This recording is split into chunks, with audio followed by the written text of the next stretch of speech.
Go ahead, please. Let's call the meeting to order. Tony Allegretti, Present. Katrina Kindle, Present. Peggy Patton, Here. Ashley Withers, Present.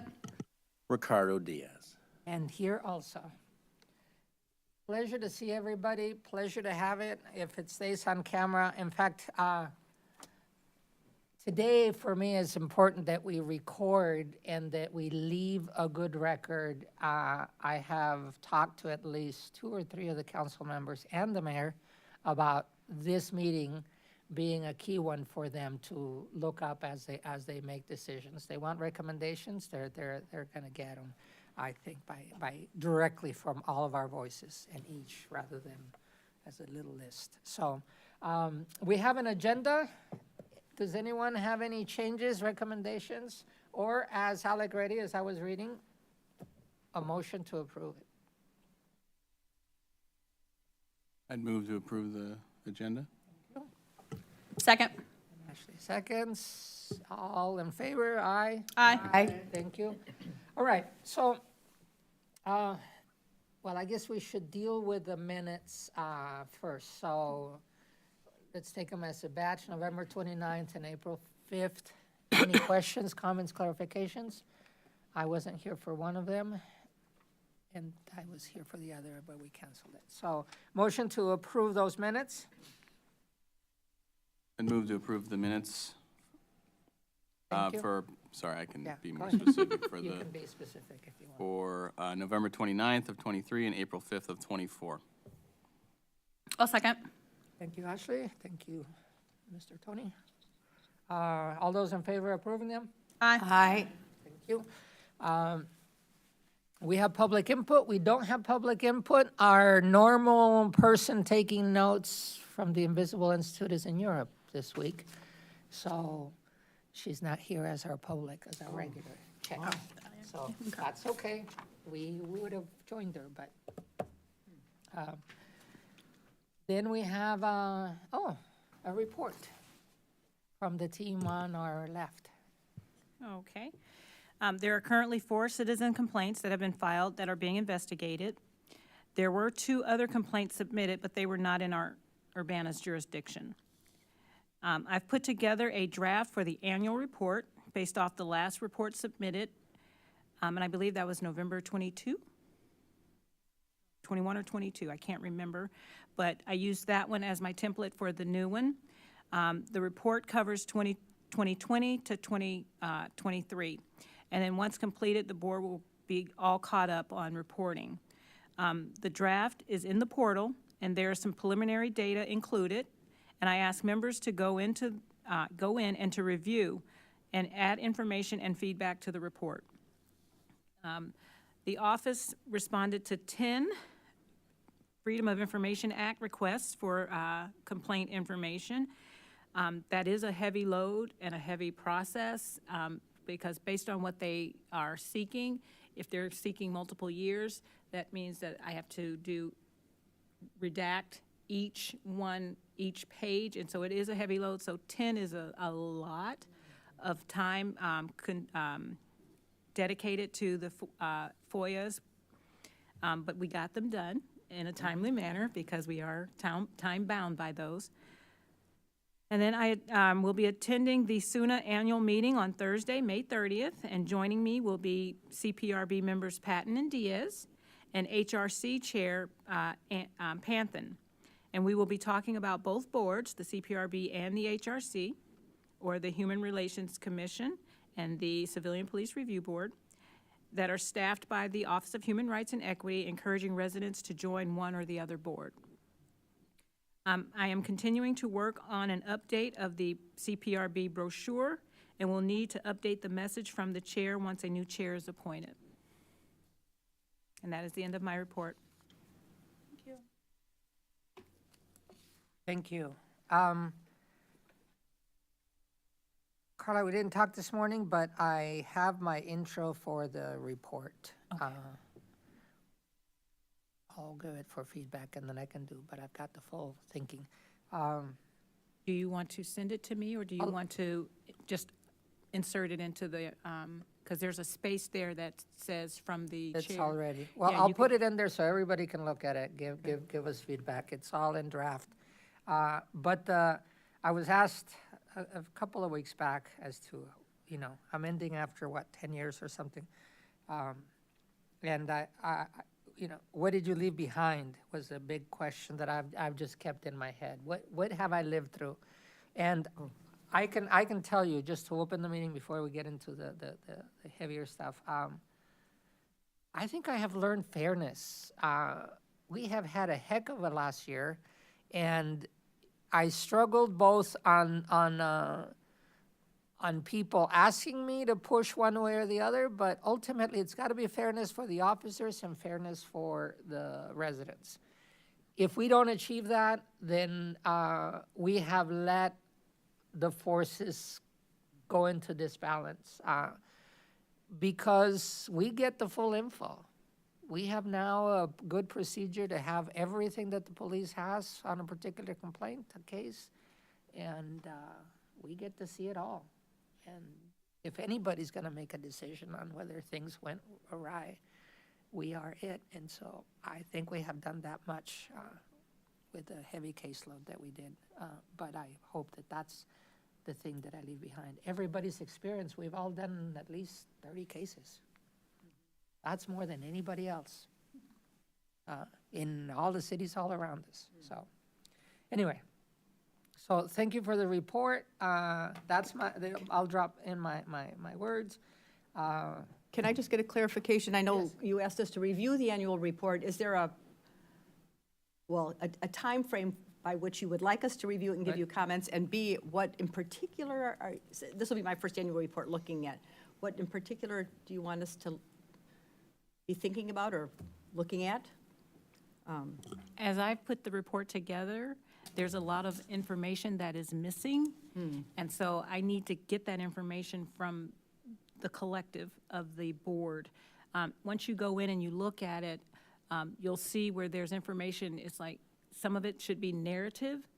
And so I'm needing guidance on how you would like to present information, as well as please check my math. Because I was doing, averages and percentages and so I would really like to make sure my math is checked.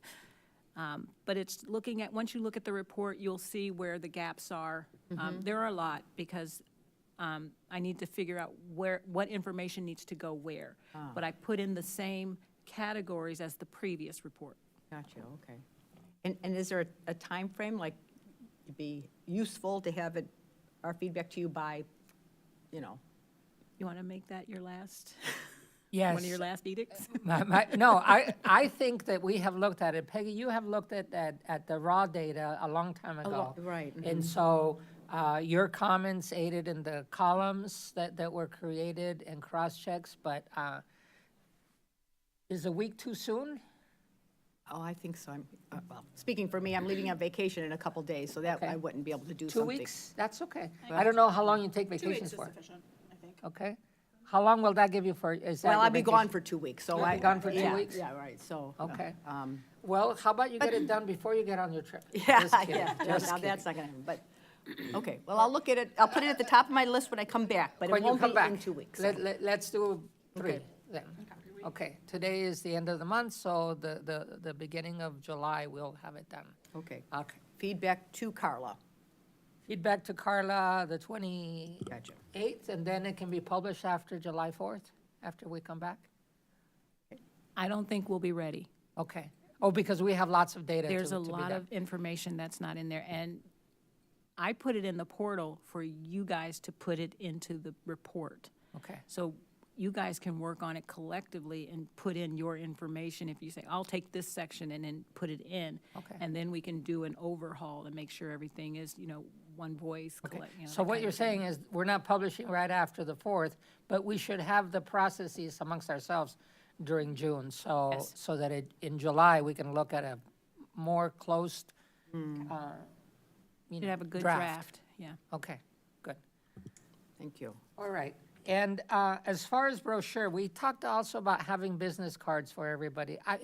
it always bugs me that when we talk to CPRB and I show up to somebody, it's easily blown off unless I have a brochure with me. It's like people still handle paper. So we should, I asked Carla to at least put it in the budget for something. So there's one question here. Would you like a personalized one that says, you know, Tony, member of the CPRB? Or we just print 1,000 copies, you know, business cards that says member CPRB, and then we hand them out. That's what I usually find myself in. When I'm in a group of people and I say the CPRB is important, this is the way to provide feedback. So you can be vain, it's okay. I feel like a generic one is I think fine. a generic Generic, one's I mean, fine. Yeah. Yeah. generic is fine, 'cause- Well, what you gonna say now, Katrina? They've already said that.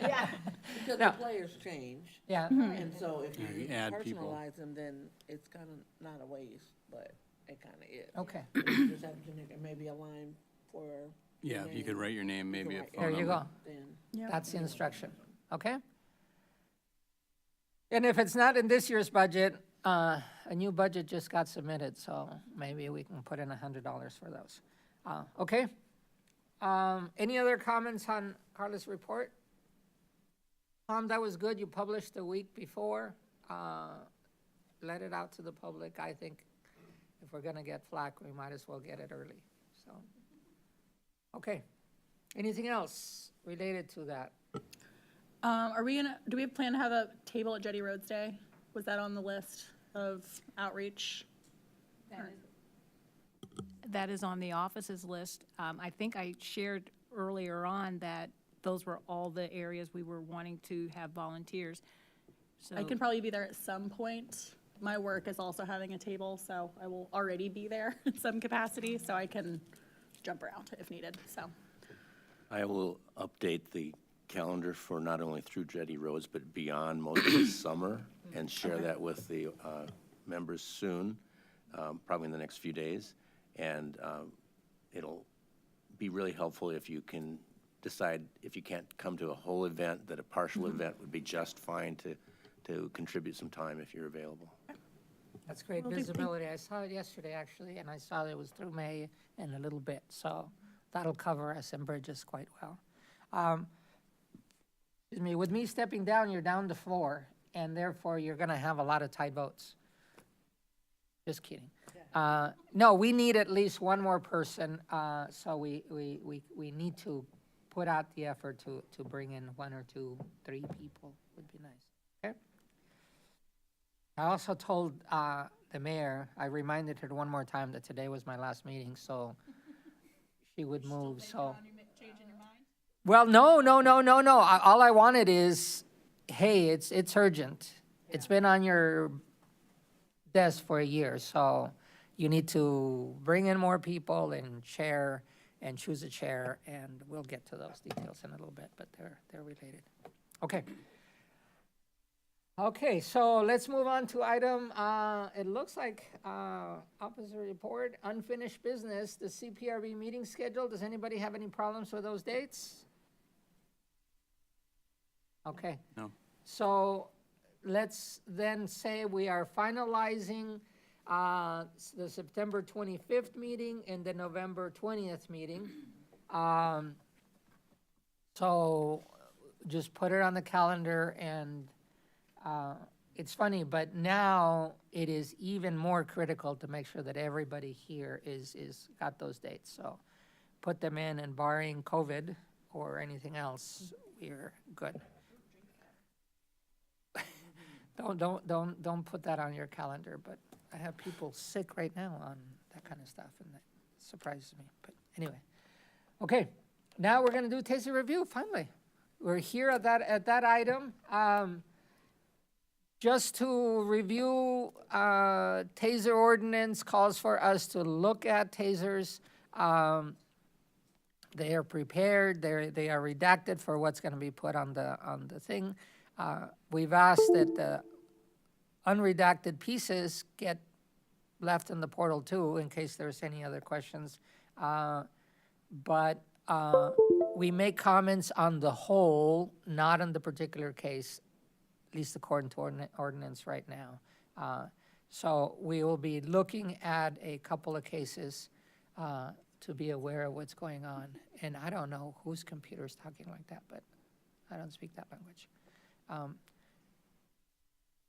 So I think that's it. All right. Officer Smyser, tell us what we've got in circumstances.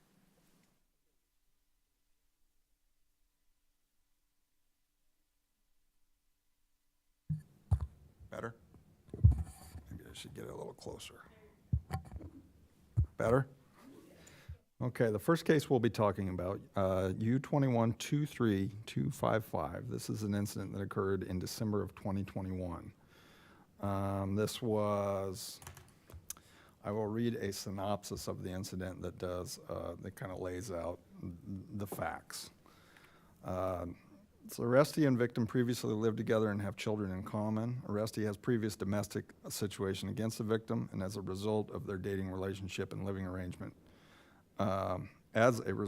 ended their dating relationship and living arrangement over a year ago. Arrestee went to victim's home uninvited and attempted to get in through windows when victim refused to open the door, causing minor damage to screens. Victim contacted police.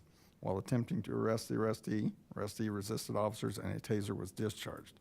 Taser did not attach to arrestee properly, and arrestee then ran from officers. Officers were able to apprehend the arrestee shortly after. After medical evaluation, arrestee was taken to jail. It would probably easiest at this point just to show the video, the redacted version. And this is from the perspective of the officer that used the taser. And you'll see at the beginning, let's just see. He is Okay, they need me over there. I'll be right back. leaving the apartment.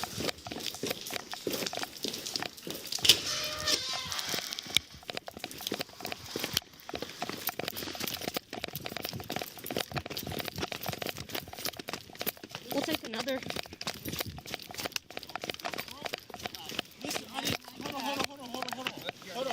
Are you complying, or am I going to have to tase you? I didn't do anything. Put your hands behind your back. I didn't do anything. Put your hands behind your back. I didn't do anything. I didn't.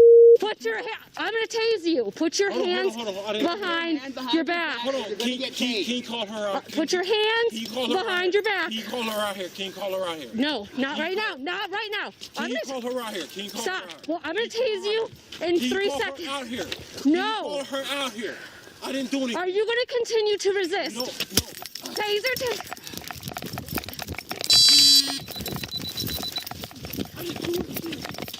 Get on the ground. Stay down. Listen, I didn't Do not move. You get on the ground and put your hands on your back now. Can you call Stop her out it. here? Can you call her out here? Now.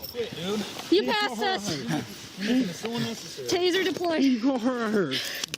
Can you call her out Put your here? hands behind your Come back. Call her out here. No. Call your sergeant. Stop. I'm the sergeant. Then call And her. I'm here. Then And call I'm her. gonna tase you. Then call her out You here. are not listening. Then call her You've out been here. resisting. Then call her out here. Call her out here. Call her out here. No. I don't want to be a black man dead.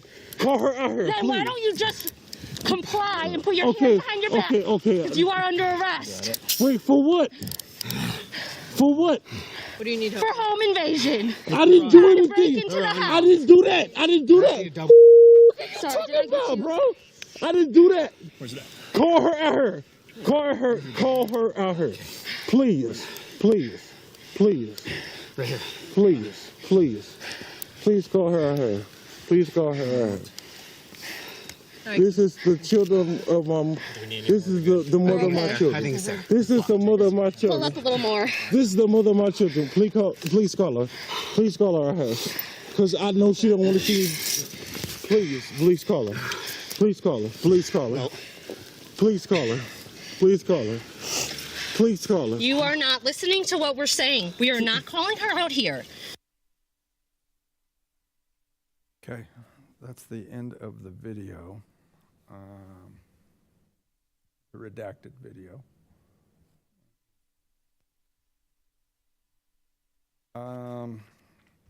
So yes, to go over it again, the taser was discharged. The discharge was not successful, likely due to the heavy coat. It was where there was no penetration. He was able to get his arms away from the officers, took off running. They were able to take him down to the ground a short time later after the foot chase and got him in handcuffs there on the ground.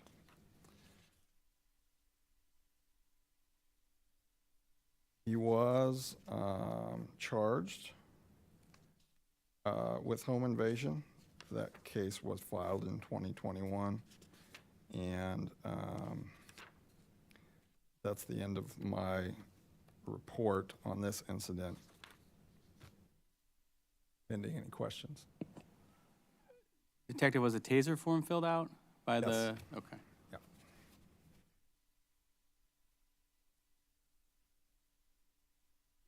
So the taser wasn't effective in this case? Correct. It was not effective, yeah. I mean, I know we're not, we're not supposed to talk about specifics in the individual case, but it seemed like the individual suspect kept repeating himself. Was there some concern about mental health issues here as well? Or was it substances? Do we know any of that information? There were no concerns noted in the report regarding mental health issues. I think the issues that were noted in the report is more domestic violence, ongoing domestic violence that. Okay, but nothing outside of that, I guess? Correct. I mean, not that there can't be other influences, but. Yes. Just to clarify, as we look at the video, it takes a little while to adjust, jumping into a situation and then what we actually see. But when I saw the three people and a taser being pointed, the current in the taser goes between the two dots.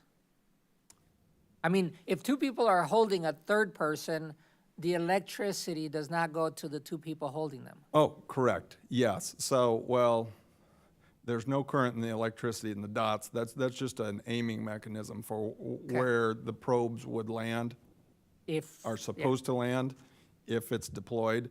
And so, yes, you can grab onto an individual who is being tased while they're being tased, and as long as you don't get any part of your body between the two probes where the electricity is moving, you won't get shocked. So even if it was skin to skin, as long as if you're not in the middle, then you don't feel it, at least at the level of the Correct. individual. Yep. Okay, so just some learning then. I unless somebody else has question, observation. So for me,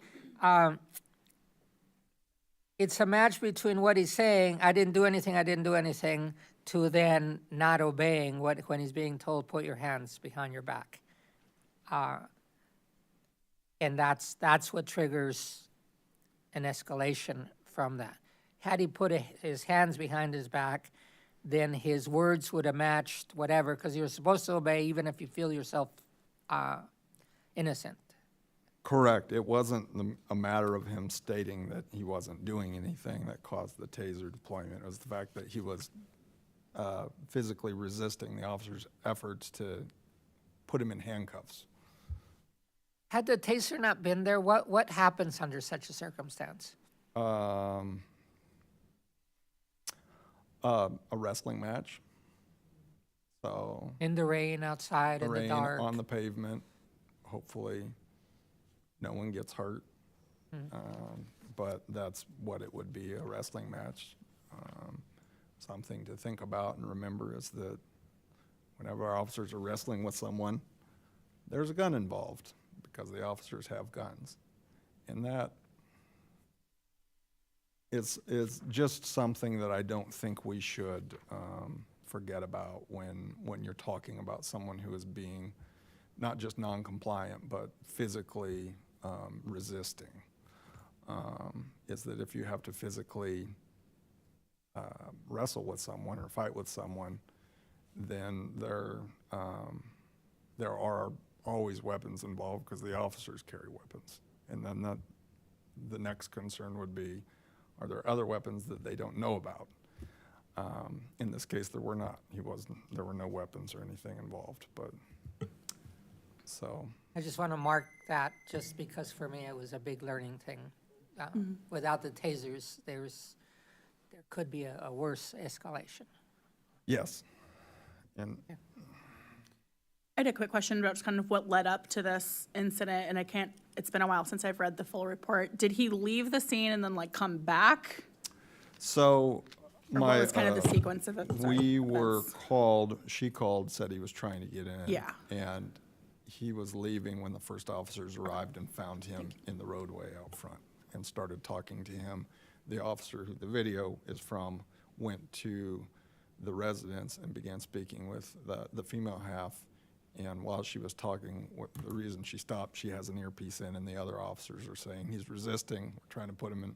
And so she turned around and ran to their location.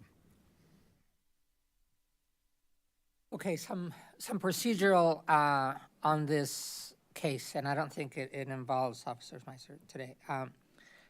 Number one, we have the videos in the portal, but we don't have the TASER report there that I can see. And officers' report, we used to have them. Did we change something that I missed? Okay, so the documentation, we have the videos there, including the redacted copy. But in the portal, under open cases, I only see the videos. I don't see the documentation related to this. So I'm marking it, and I'd like to be corrected if I'm just not seeing them. But the next comment is, I think, one that rests completely with us, and that is, we have a TASER log and a TASER discharge log in the folder. Neither one has been touched for a while.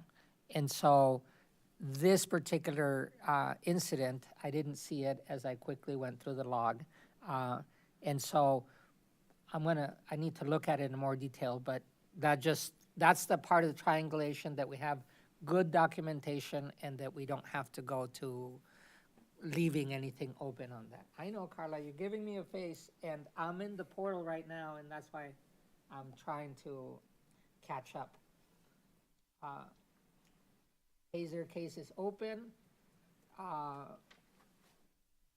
They're not there because this one is a little bit older, but as we look at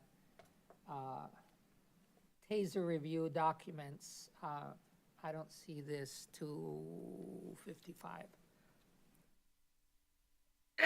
Bless you, bless you. Thank you. So, Yeah, I mean, it was a while ago when I looked at it, because, this was back several months ago, and I had no trouble finding it. I can't tell you where I found it, but I had no trouble simply because you were very clear on where, the portal has so much information that you were very clear about where each case was. I mean, gave us the line, how to find it. So I imagine we could go back and look at that back in, would have been January or November, Yeah, when we're we were supposed to see preparing this for this in meeting. January, Yeah, yeah. that's right. okay. It's a note. We can correct ourselves, and that's okay. It's just that she saw it and I didn't see it. It's because she saw it. It was there. So anyway. All right. Any other questions on 23-255? Comments? Policy? The only thing I wanted to mention, and I appreciate the officer clearly announced that she was going to tase, gave ample notification, which I know is required. But the visual of it, it was darker than most of the videos. I mean, most of the nighttime videos you can see quite well. This one seemed especially dark, and I don't know if there was something different done about recording it. If it weren't for the fact that you could hear it audio, you would really have a hard time, tracking what was going on. So that's just didn't know if there was something different. The other TASER videos I had no trouble seeing, but this one was kind of feeling around in the dark. So the cameras, this was the first generation camera that we had. We just recently got a new body cams, but they are all set up, having worked through the process of purchasing them. The manufacturers set them up in such a way as to, obviously cameras can do great things these days, but one thing they don't want them to do is to provide a perspective that is unnatural. So they don't do infrared or what's the word? Night vision, thank you, or things like that, because it gives the viewer an unnatural perspective, because there can be instances where it's essentially a camera with no light on it, with no night vision, with nothing else. So you're kind of seeing what the officers are seeing is the perspective that they want to portray with the video. And on this one, it was a dark street, it was night, it was raining. You had, I believe, headlights behind the person, so you were seeing a silhouette, and that is sometimes what it looks like. By design, okay. Well, thanks for explaining that. sure. That was helpful. Detective, I had one other question. Did the reports indicate how they were able to gain compliance or what changed? Because obviously the taser didn't change anything. Catching him and tackling him to the ground.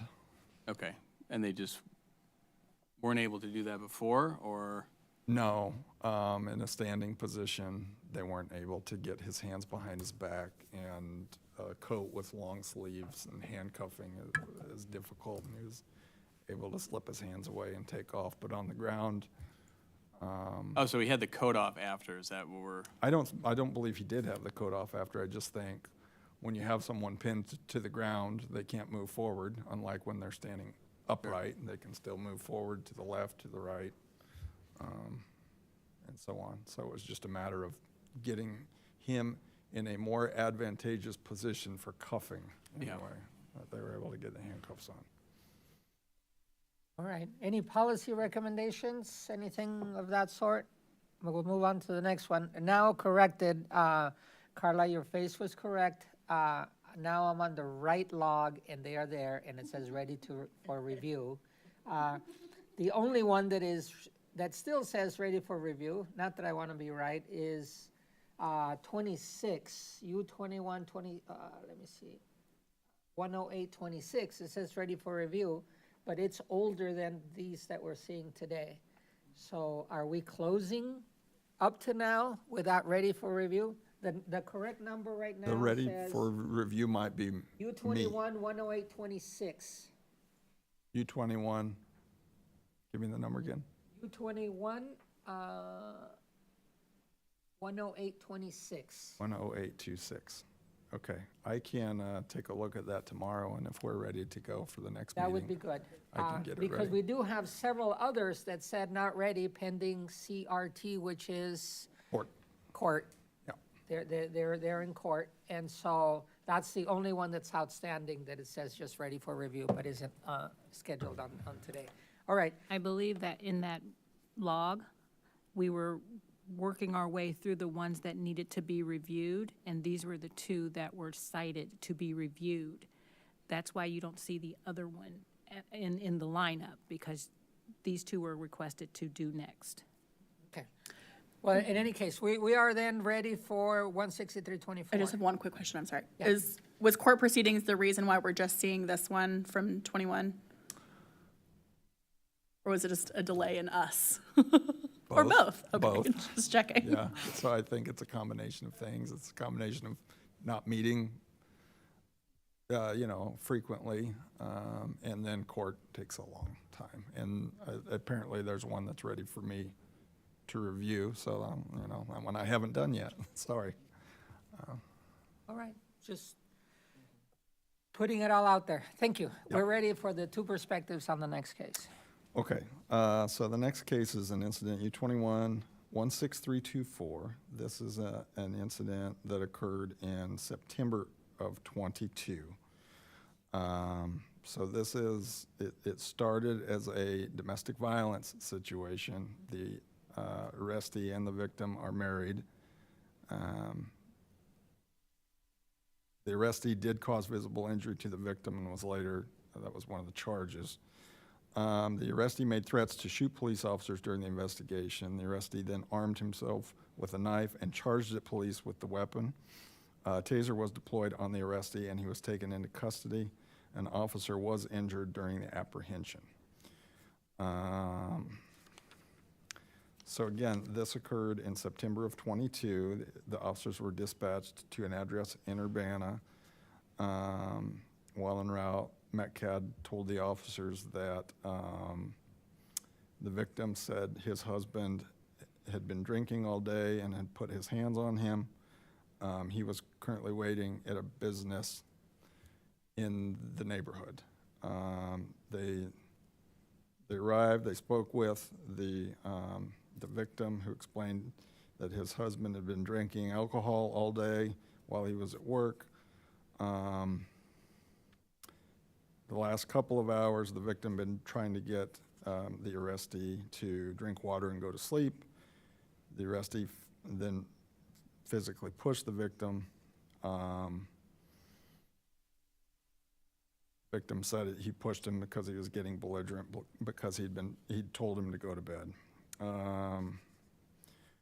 The victim took a walk, came back. The domestic violence situation continued, getting worse to the point where the victim was chased outside, knocked to the ground, causing injury to his lower lip. So after they got done dealing with the caller, the victim, they went to make contact with the suspect, the eventual arrestee. They knocked on the front door of the residence. He screamed, "Get the expletive away from my door before I shoot you." The officers backed off from the house, called for more units to respond. The arrestee momentarily opens the door and yells for us to pull our guns out, pull out our guns, and close the front door. So as they're waiting for more officers to respond, the arrestee walks outside wielding what's described as a large kitchen knife in his hand and repeatedly yelling, "Where are you all at?" The officers remove their service pistols, pointed at it, tell him to drop the knife. He does not. After several commands, he does drop the knife. So the officers at that point are waiting for more officers to arrive and waiting for someone with a taser to respond to the scene.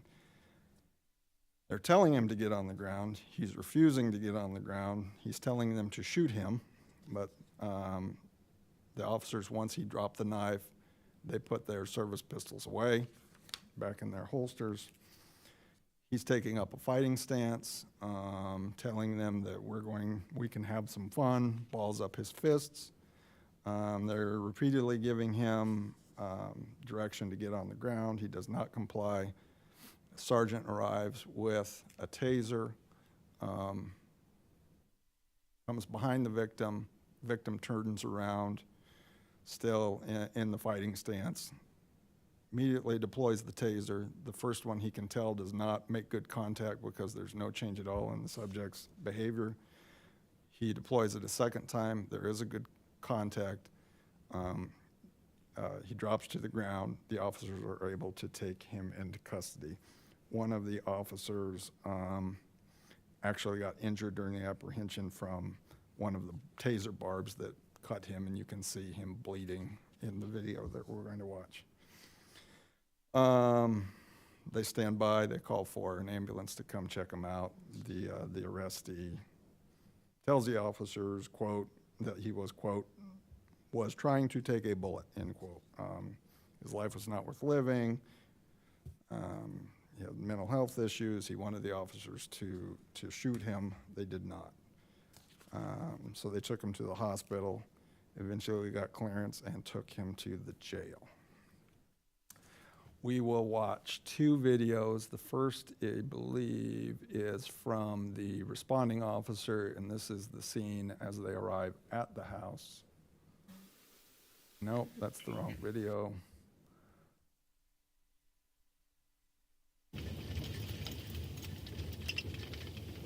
That's 214. Yeah, this should be good.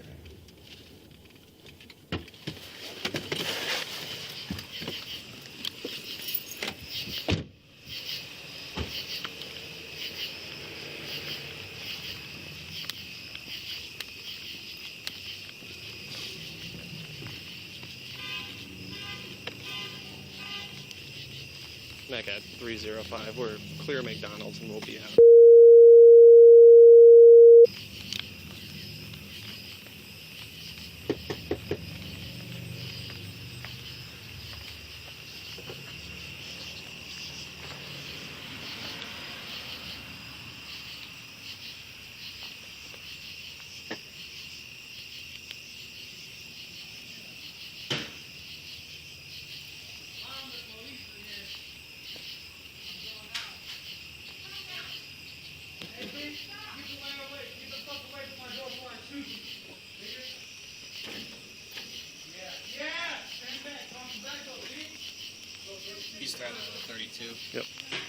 Just back up. Okay. What's good? What's good? Pull that gun. Pull that gun. What's up? What's up? We'll take more officers here. We're having a male threaten to shoot us. What, you think I ain't got one, huh? You think I ain't got one? Yeah, I see.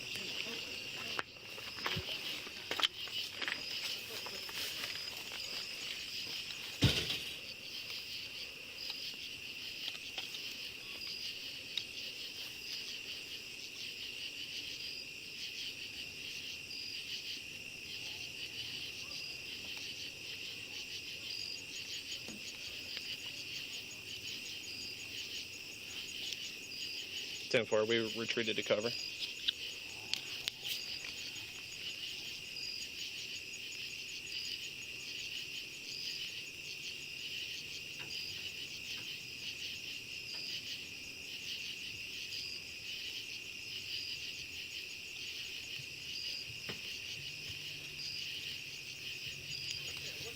Ten 4.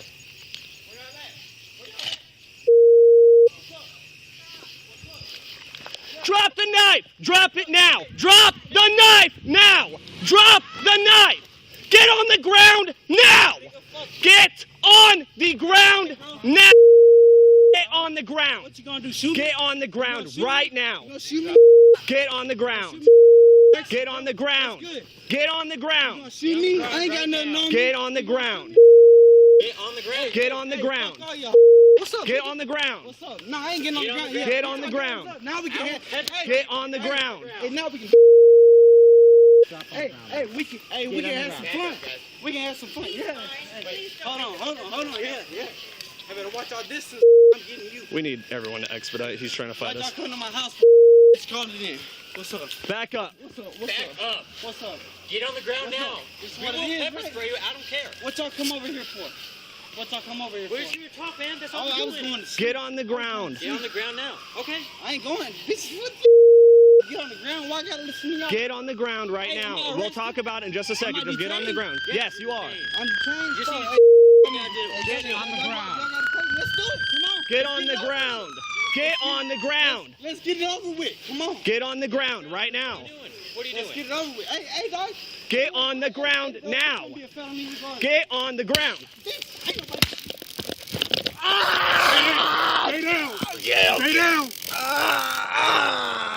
Stay down. Put your hands behind your back. Do it again. Yeah, Do it rolling again. towards me. Turn to your back. Hey, that was nice. I got this one. Yep. That was nice. Like a I ain't gonna lie. Whew. This ain't no joke. Fuck y'all.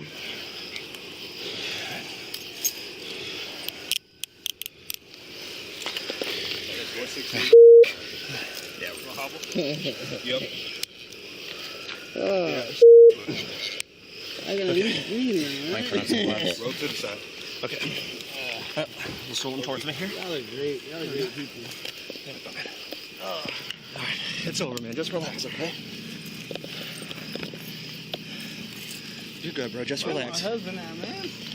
We'll get him over here in a second, okay? Just relax, okay? Just hold him there. Yep.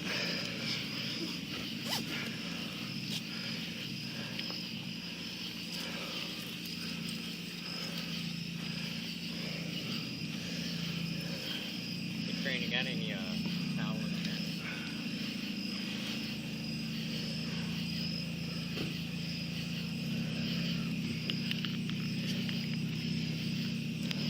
I hate this place.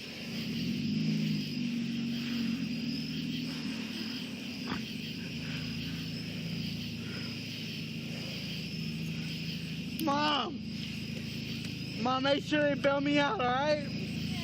If I get one. Hey, dude, that taser was crazy. I'm just trying to make light of this. No, I get it, man. I get it. Yeah, I get it, man. Man, I just haven't been feeling great these couple days, man. You're good, man. Sometimes things just get a little carried away, okay? Tough day, bro.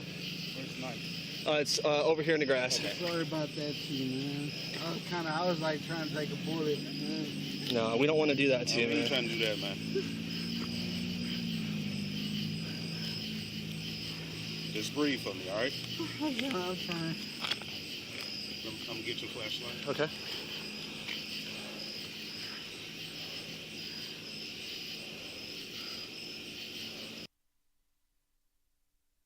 The second video is going to be the perspective of the officer, the sergeant who arrived and deployed the taser. So this is, that's his arrival. This one's a little shorter.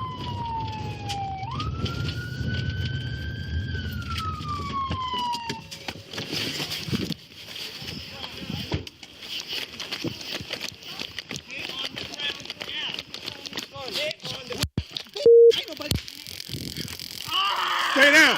Stay down! Stay down!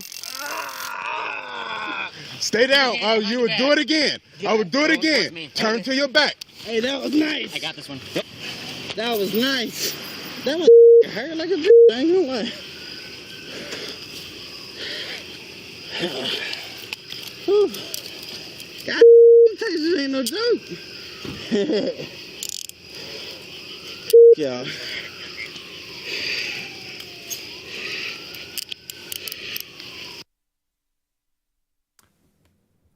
So that is both the perspectives, well, two of the perspectives from that incident. I think I covered everything prior to, so if you have any questions, no. How common is it for 3 patrol officers not to have a taser on them? It vary. Is We that, have- I mean, are they just not getting the training done in time, or is it the lack of the device, or is it just? Lack of tasers. Okay. We only have 14 currently for the entire department. So, But there's, how many patrols at night?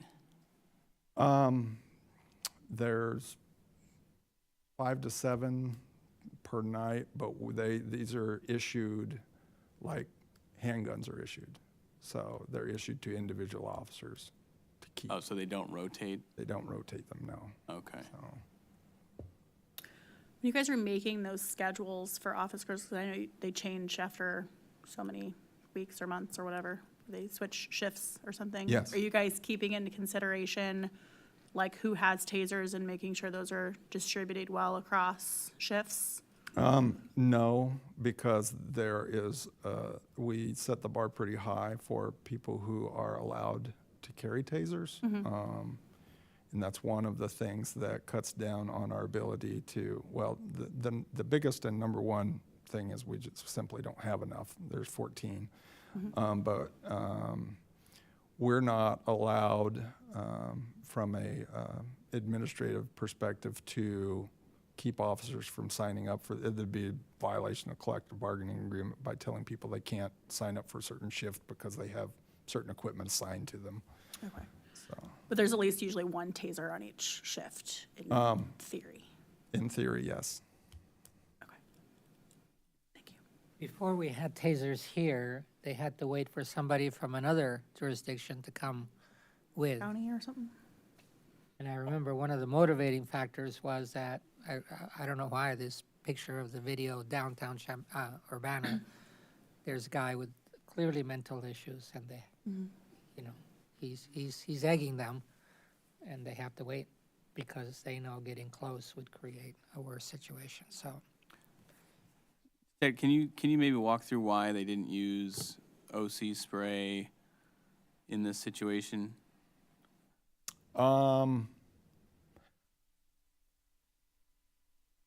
That would be very, if I could walk you through it, but without speaking to the officers directly who are on scene, it's certainly very, Sure, I it's mean, just I'm my sure- opinion. Sure, yeah, I mean, can you just give your opinion as to why they didn't deploy that? OC is typically, it's not well-received by officers or the public. It doesn't get used a lot. It's not highly effective. And when you deploy OC on everyone. There's no way to keep it from not cross-contaminating. You could have used OC in a situation like this. Would it have been effective? Who knows? Maybe, maybe not. But as soon as you spray that person with OC, then you're going to need to grab him, and you've just delivered a pretty potent dose to yourself. So this video is a good example. I believe we talked in the last one about if you're not between the probes, you could see the officers grabbing him at the moment he hit the ground, and you could still hear the arcing and the officers had no issues whatsoever. He was hit in the front, and they were grabbing his arms and putting them behind him, and it won't shock them. So. I would also say too, you know, like you notice as soon as the taser was done deploying, like he calmed down quite a bit versus I think if he was pepper sprayed, Sure, you could have agitated him, sure. you know. Pepper spray is a that good You're still in pain until you are able hour to. or two of, it's longer than 2, but the first hour is going to be not fun at all for anyone. So tasers hurt very badly. Pain compliance is not, you know, what they're used for. It's the neuromuscular incapacitation, but pain is a byproduct, and they are very painful for 5 seconds, and then they're done. Pepper spray is painful for hours. When the officer got out of the car, he immediately, you know, just walked. No questions. I don't know what dialect was happening before then, but he got out of the car with the intent to use the taser. So what if whomever called him to get the taser, the situation had been different? Because he didn't say a word, got out, guy turned around, and he tased him. He didn't have his knife anymore, so I was just wondering what is the... So I can read the officer's report to explain probably better than I could as to what he observed when he was getting out. Upon my arrival, I saw the officers standing in front of suspect giving verbal commands to get down while trying to maintain distance from him. Suspect had his back to me, and he did not see me running towards him as he was waving his arms around like he was starting to take fighting stance. I could not tell if suspect still had the knife in his hand or not at that point due to the low lighting.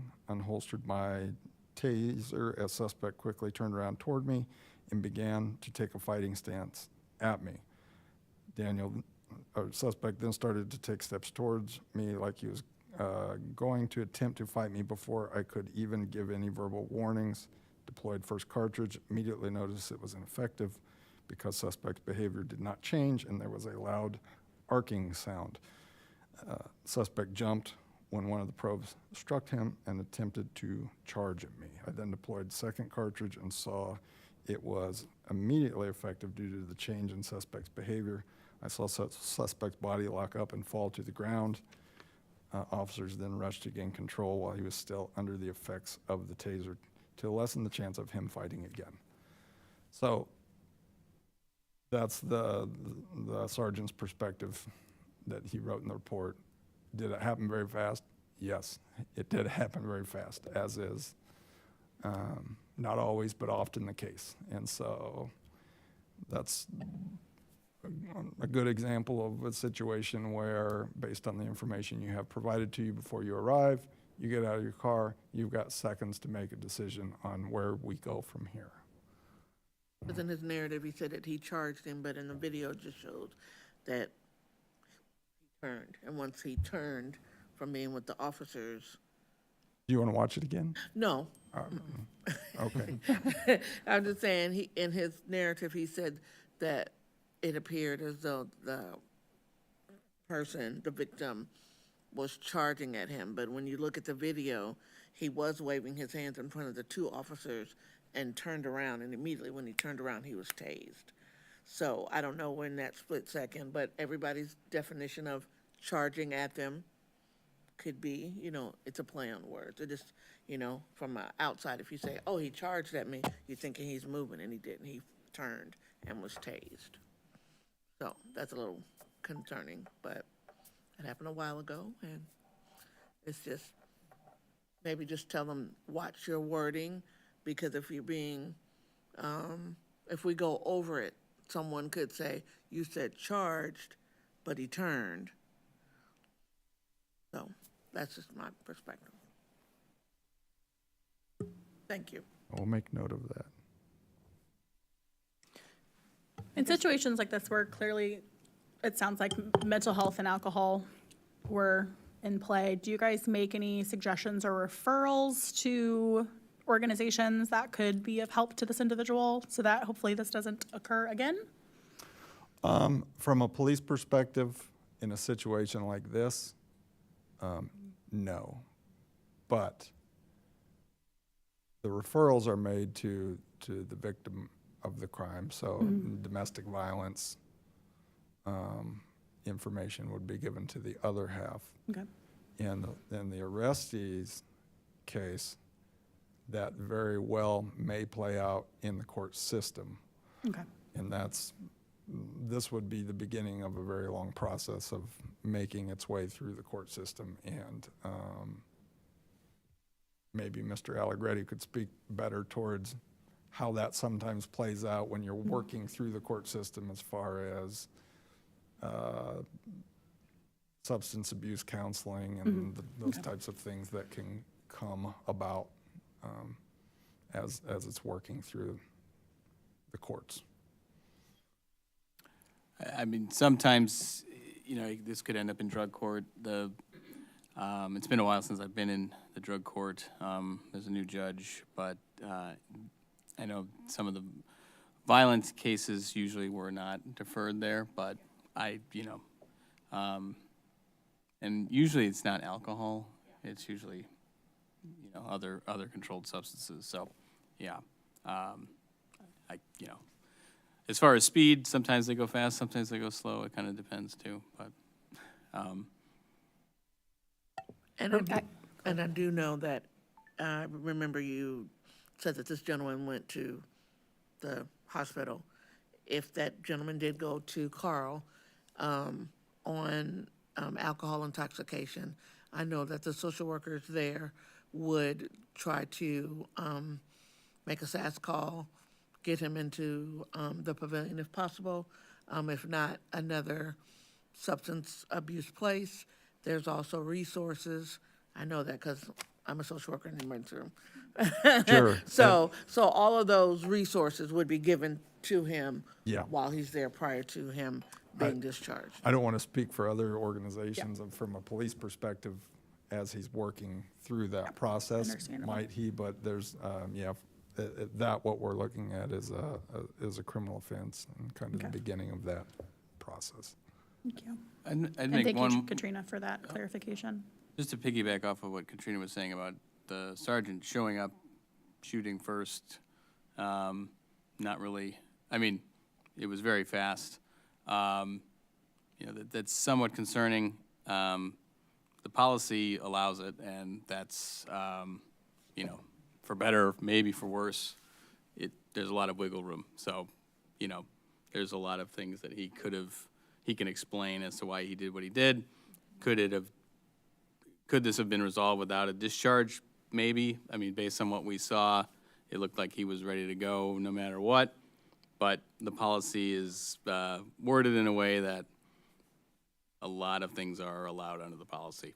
So, I'd be interested in seeing maybe some harder lines as opposed to blurred ones, but I don't know if there's any, I don't know if other departments that have maybe harder lines as to when a discharge can be done, such as requiring an announcement. Does that change the effectiveness? Does that make officers more prone to injury? I don't know, but that's an overriding concern I have with the policy. But in this situation, I think it'd be hard to take a stance that, what was done was not reasonable under the policy.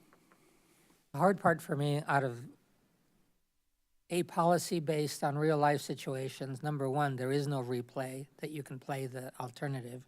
So the only way to come to a conclusion is that you have enough cases that you can say there's a propensity for, but those numbers have to be really high in order to pull the right stats. And the number of discharges in a department such as ours doesn't even come close to having, I would say, not even a significant number to make any claims as to which way it would go. But coming back to policy, a reminder to everybody, everybody that gets tased by policy, by the ordinance is supposed to be taken to a medical facility or being checked out. So whether alcohol or not, he got tased, he needs to be looked over to make sure that there are no other issues as a consequence. And so that should be an automatic. It should be in the report that they did do that, as they did in this case. But I want to clarify two assumptions before I almost lost them.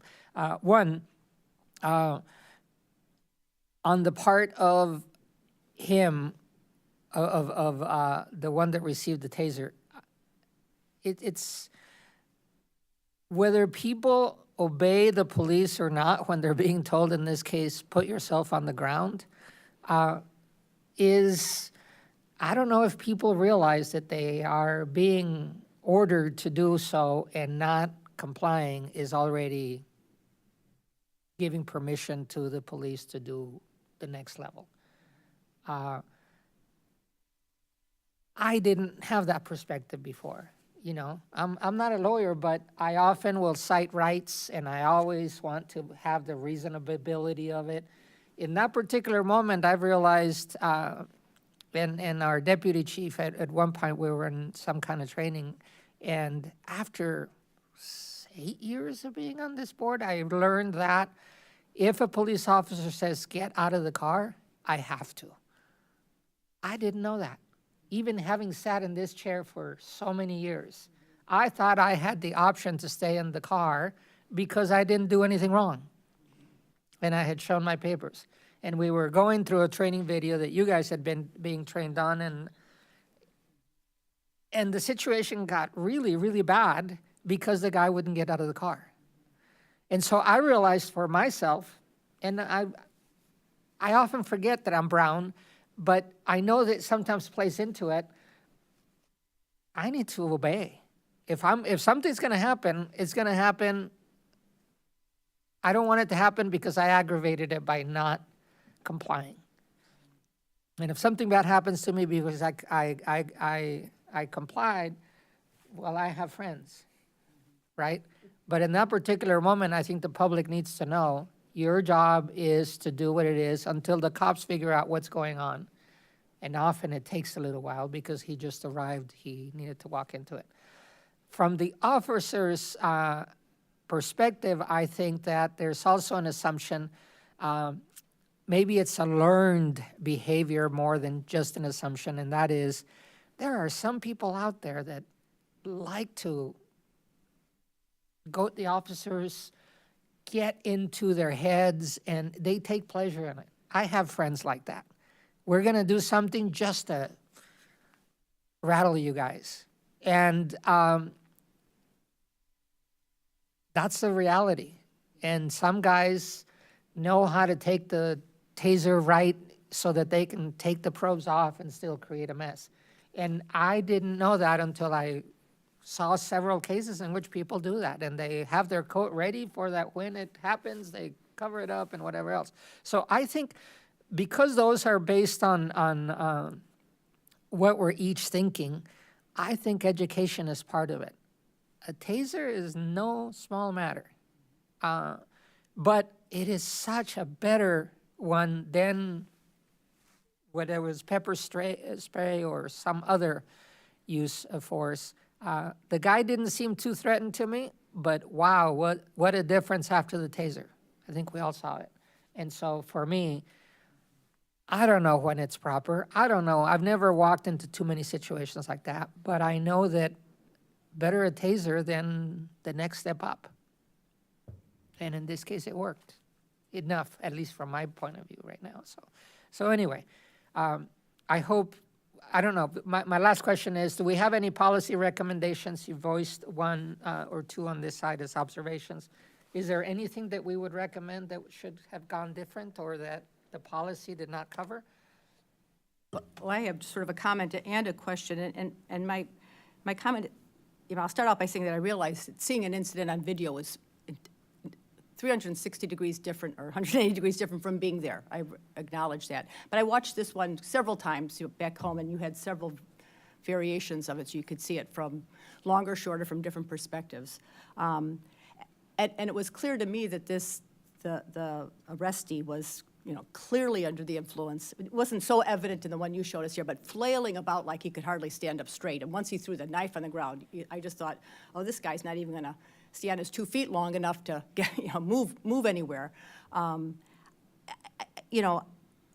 Which just led me to wonder if using a taser was really necessary, given that there was 2, 3, I don't know, at one time I counted 4 officers on the scene. He was unarmed and barely standing up straight. And this is more of a comment, because I recognize you have to make split-second decisions, but I guess my question, which maybe it comes to a policy kind of issue, is, is the taser the best tool to use with people who we know are mentally ill and/or substance users, which was clearly the case here. And I would venture nearly every taser case I've reviewed since I've been on it, mental illness seemed to be pretty apparent. And are we, meaning the Urbana Police District, Urbana Police Department, considering enough alternatives to the use of taser as the tool for compliance? I mean, even if it's discharged, and I realize that strikes a lot of fear into people. I know we don't discharge it hardly at all, which is to our credit, but even displaying it instills an awful lot of fear and trembling on the parts of the victims. And I guess I worry that we're using it as the tool, the only tool, the best tool for compliance, when in fact maybe some of the older methods, I'm not saying pepper spray, but physically, in this case I thought, gosh, those 3 police officers, I think, could probably each take them by the shoulder and just put them down. And I know that's a judgment call, because as you said, if you get into a wrestling match, guns might, but I don't know, are we jumping to the use of tasers in cases where they're not necessary and in fact maybe exacerbating mental illness, suicidal thoughts? It does the job, but at what cost? And are we avoiding other means? Like I said, that's, I guess, a larger rhetorical question, but it does concern me. And you can answer that or not. The other question I had, it didn't show up in this one, but in the other videos we looked at, it took about 15 minutes for them to remove the taser probes. I think they didn't have that tool you needed. Like I said, it didn't show up in this video, but in the one we had in our portal, I think it was about 15 minutes before someone could locate a taser removal tool. Is that common, that it would take that there wouldn't be a taser removal tool among the officers? I mean, was that, I'd never noticed that in the other taser videos, that it took that long for someone to come and actually take out the probes. No, it shouldn't be common. Those tools are kept in the supervisor's cars. Is it possible that one got misplaced and it took longer than it should have? Yeah, it's possible. I'm not sure exactly what you're talking, which case Yeah, you're it showed. talking It didn't show up in the one you showed us, but we had about 5 videos we looked Yeah. at, and it took 10 to 15 minutes. They didn't have the taser removal tool, but so he Yeah, there. the longer they sit in, it's real, I mean, you wouldn't want to keep it in overnight or anything like that, but essentially what is going to happen is they're going to get yanked out. They're probably going to bleed a little bit. You probably get a little bit of some type of, what's the word I'm looking for? Some type of antibacterial Yeah. ointment over the top of it, and a Band-Aid is typically what is Yeah. put over the top to keep it from bleeding anymore. Your first question, I don't know that I agree with you that they're used frequently, judging by the numbers, and I don't have the numbers in front of me. It is not, well, as you know, taser deployments are pretty rare. Taser displays are frankly not that common either. I would, I'm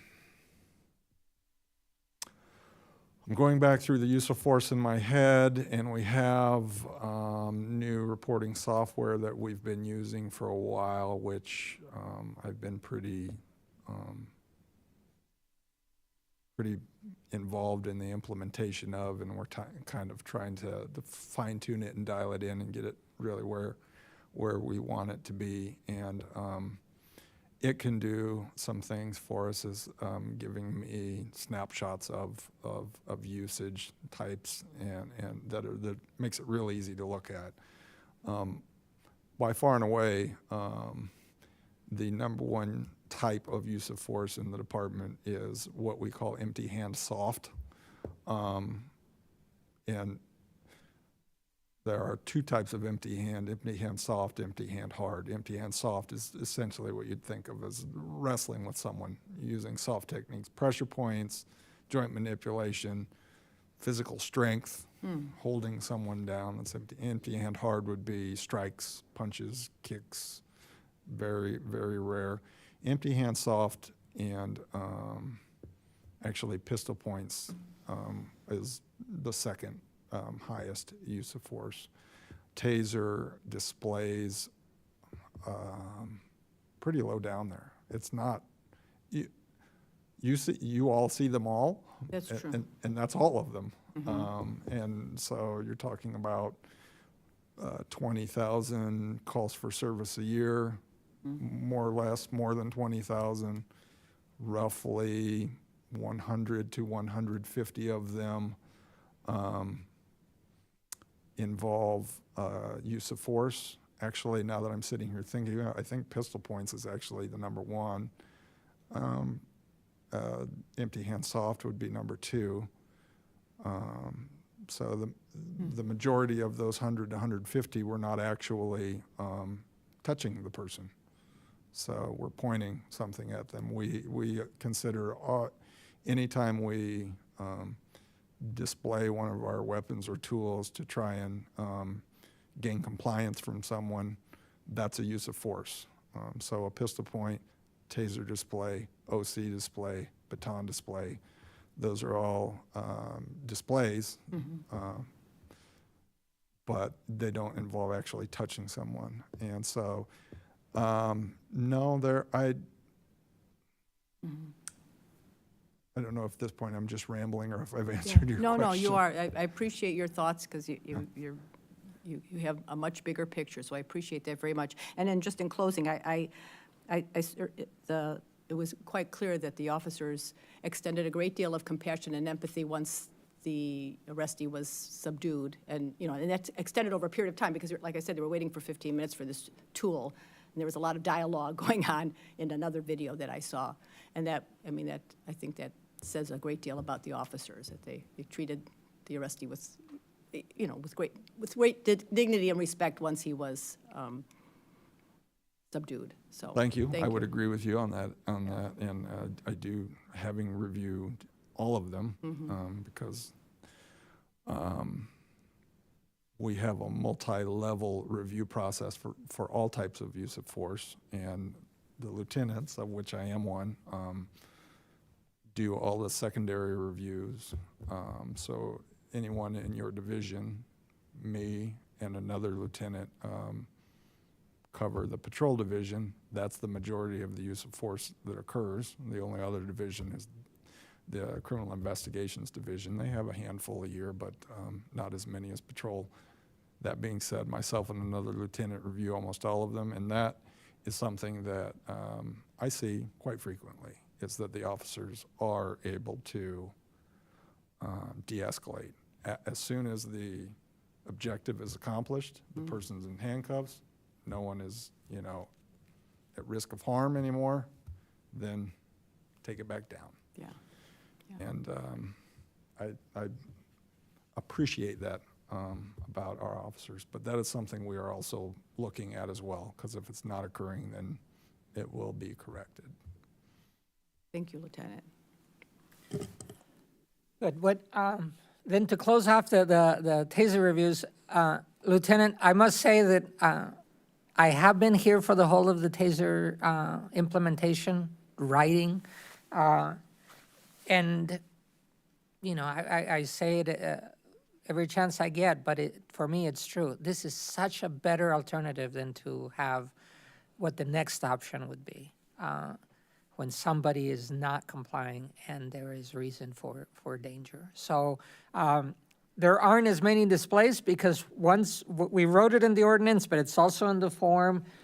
Tasers are not supposed to be a threatening weapon. That is, displaying one means that they have an intention to use, but then it might get de-escalated. And I think that's important because, and maybe, once somebody has suffered a taser, they know. So maybe it should be a threat, but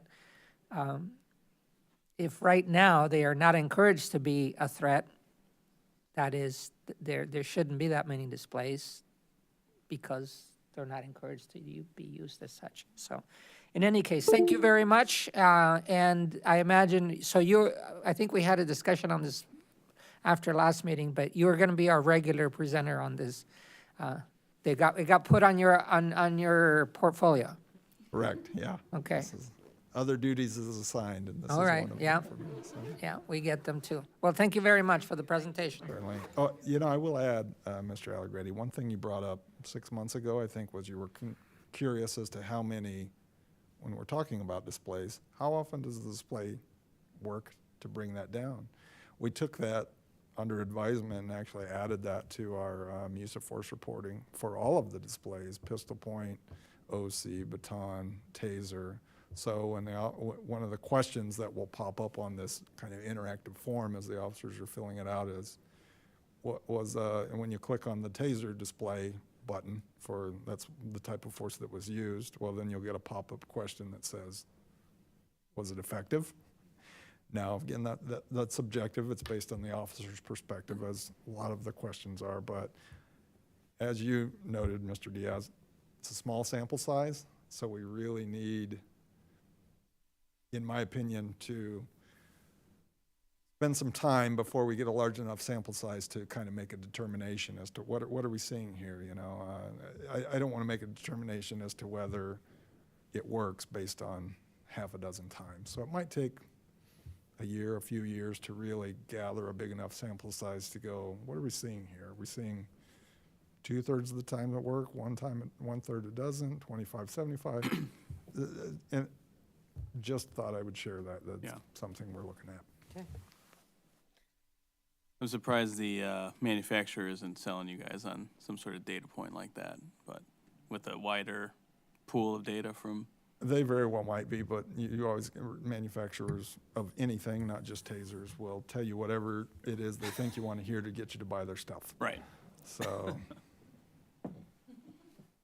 Capitalism. yep. Yeah. If nothing else, then I guess I'll. Thank you very much. Thank you for your time. Oh, it's in here.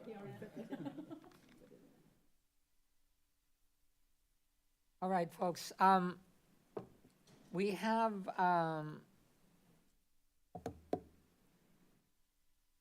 a couple of things more to do. I didn't get any new business when I requested changes to the agenda. And I had one, and it's in my notes that I'll pull out in just a minute, that somebody had asked for. But we basically have two things to do: the update to the ordinance and just a follow-up on the suspended cases, which is actually part of also the updates to the ordinance suggestions that we have. But I want to see from the minutes, is there anything new on the suspended cases? We've talked about them several times, Carla, but I don't, as I looked at the minutes from the meeting that I'd missed, you had reported on the cases. We had one in particular, I think, that's what I it did was. go back and look at all 12 of the cases that were in the report, because there was some lost in translation of what was actually suspended versus what was not a suspension. It wasn't a formalized suspension. And so I went back and I read all the documents. I'm like, I need to follow and figure out what is the end of this case. And so I have, I think there were 4 that were actually suspended. One in 2020, and then there were 5 additional ones, but they had, either they were concluded or it wasn't a suspension, it was something different. 2 of them were unresponsive requests when the office would request information from the complainants. They were unresponsive. And so those, after several attempts, those cases were just closed. No, there were 3 of them that way. And then 2 of them were actually, I found that they were actually, the official response was proper conduct. Proper conduct. And then in 21, there were 2, and the complainant was incarcerated, and the timeliness of the complaint was well beyond the time frame for any complaint to be submitted. The date of the incident was 10/2/17, and the complaint was submitted, one in 5/29/23, and then one in 8/7/21. So they were well beyond the time frame for complaints to be accepted. And then in 22, there were 2 suspended ones. One was suspended in March, and one was suspended in July. And in 23, there was a complainant was unresponsive to requests for information, and there was additional one that was suspended in May 31, 2023. So, thank you for the summary. When Carla and I started looking at this, maybe 6-8 months ago, I don't know, but it was in this year, we basically said, this is something that's been there in the background. We haven't paid attention to it. We need to find out where the cases are, and we need to, after we went through enough detail, we said we need to have rules that are both reasonable but also fair to the person that could have filed a complaint. So one of the items next coming up is what rules do we have that we can then abide by, because right now the research has been made. And in fact, I would suggest, Carla, that this is part of the 3-year report. 1, because it was a lot of work, and 2, because we don't want to leave anything pending. Every item that is already closed for good reason, and we should have recorded as such. And the ones that are not, that there's still information, floating, things are in court, whatever else, we need to keep our eye on it. And we could only do this through Tom and Carla, because we don't have that kind of info in court, when did it finish, whatever else. And the last category or my comment related on this is, there do need to be procedures as to who asks the questions, but especially council will have to define when is a case suspended, by whom.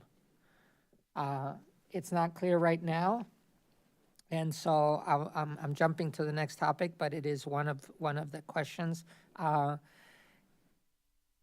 lawsuit, just like in our regular cases or even tasers, when it's in court, it's going to be pending for a little while.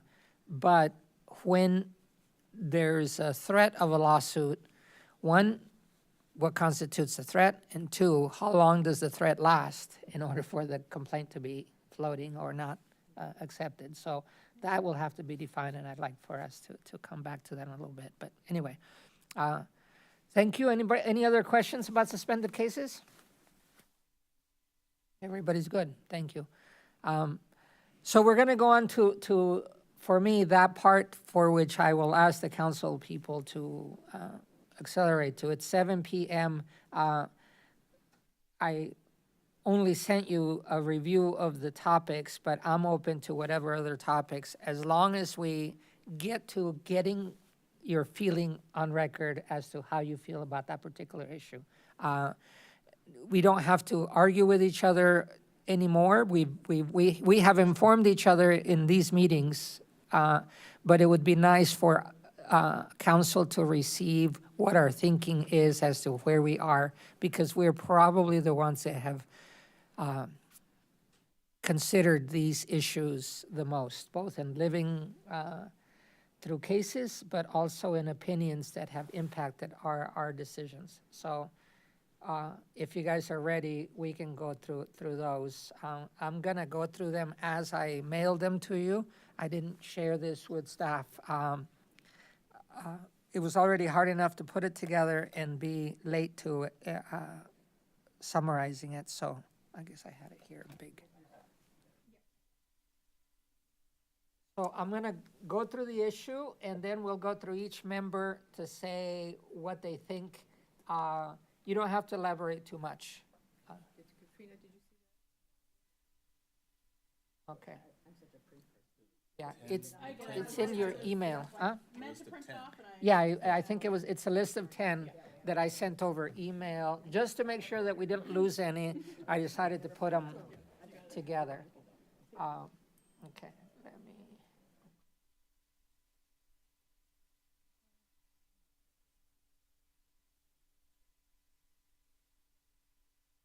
So I made a list of 10 issues that were most relevant, but maybe as we go through, we'll get opinions. The first one is what we're in shorthand calling first-hand account. That is, the ordinance presently talks about a person is allowed to put in a complaint, to report a complaint when they have when they were there, basically, is what it says. Which 30 years ago, it was very clear, but in today's world, it's been changed. So the discussion has been around use of video by a person. But the first question is, are we satisfied that the person must have been a witness there in person or through their own video camera? And so that's the easiest question, I think, that I want to pose to you guys. And then we can get into the use of video for other purposes. So if my question is correct, is clear enough, a person should be there in order to be able to put in a complaint.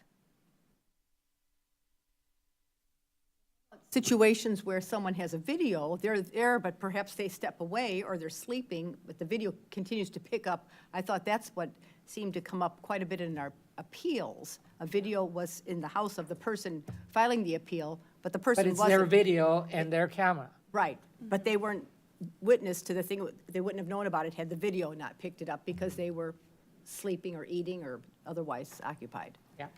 So, and I'm comfortable saying the use of video because it seems to me it gets used in other police support cases. I mean, it's used to support other kinds of cases, and it makes sense to me in this era. I mean, you know, maybe it has less strength than an eyewitness report if there were conflicting reports, for example. But I would absolutely be in favor of using video, including that in first-hand account. So if it's my video, if I'm understanding you, if it's my video, I should be able to file a report even if I was not awake or if I was looking the other way, but the camera was looking in the direction of the incident. Okay, that's what I'm hearing from you, okay? Ashley, you want to comment on that, on that particular slice? I agree. I think it would have to be the person's own video. I think, because when you expand that to, like, you know, if it's We're not going there yet. Yeah, if it's a video that's going viral or something like that, like you weren't, I don't know, yeah.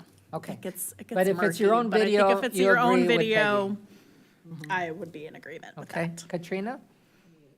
You're there with that? Okay, Tony? Yeah, I support what Peggy says, and I think we've discussed this in the past at some point about giving the board its own authority to review a video or a case that maybe doesn't have a complainant for some reason. Someone is not wanting to come forward, they're concerned about making a complaint, whether it be intimidation from the department or other individuals involved, that, you know, if the board were, if there was some mechanism or if there was a complaint submitted that based solely on a video, that the board could vote to take it up. So as maybe a secondary, I mean, or maybe I guess you'd call it a safety valve that, you know, if there isn't a complaint the board can take it up. Like if there's some viral video, let's just say. I think you went beyond the first question, so I want to make sure to record your thinking. Are you in agreement with Peggy as Oh, to if I'm- you're yeah, on your I- video, Yes, that should be right? Okay. yes. Then you went on to the next one, and I didn't cut you off because I wasn't sure where you were. So, and I am also in agreement, if it's your video, whether I was looking the other way or not, you can make a complaint on it, and we recommend that be considered as firsthand account. Okay? All right. So we have other situations, and Ashley was bringing one, and you're bringing another, so I want to make sure that we cover those. Just to hear your point of view, it doesn't matter necessarily that we agree or not, because we're not making a list of recommendations that concisely. So you're saying, if I understand you, Tony, that there are times at which a video, even when it doesn't have a person filing a complaint, ought to be considered by this board? Right, I think if the board vote, we can, maybe it's by a majority or simple majority, to review it, we can ask the department to conduct an investigation, just like they would any other complaint. Okay. So I'm going to put that as something to consider. I only bring it up It's because just it was. that I don't have, I can't remember where in procedures we would insert that. I remember, and I think this is when we first started talking about firsthand account, that it was discussed as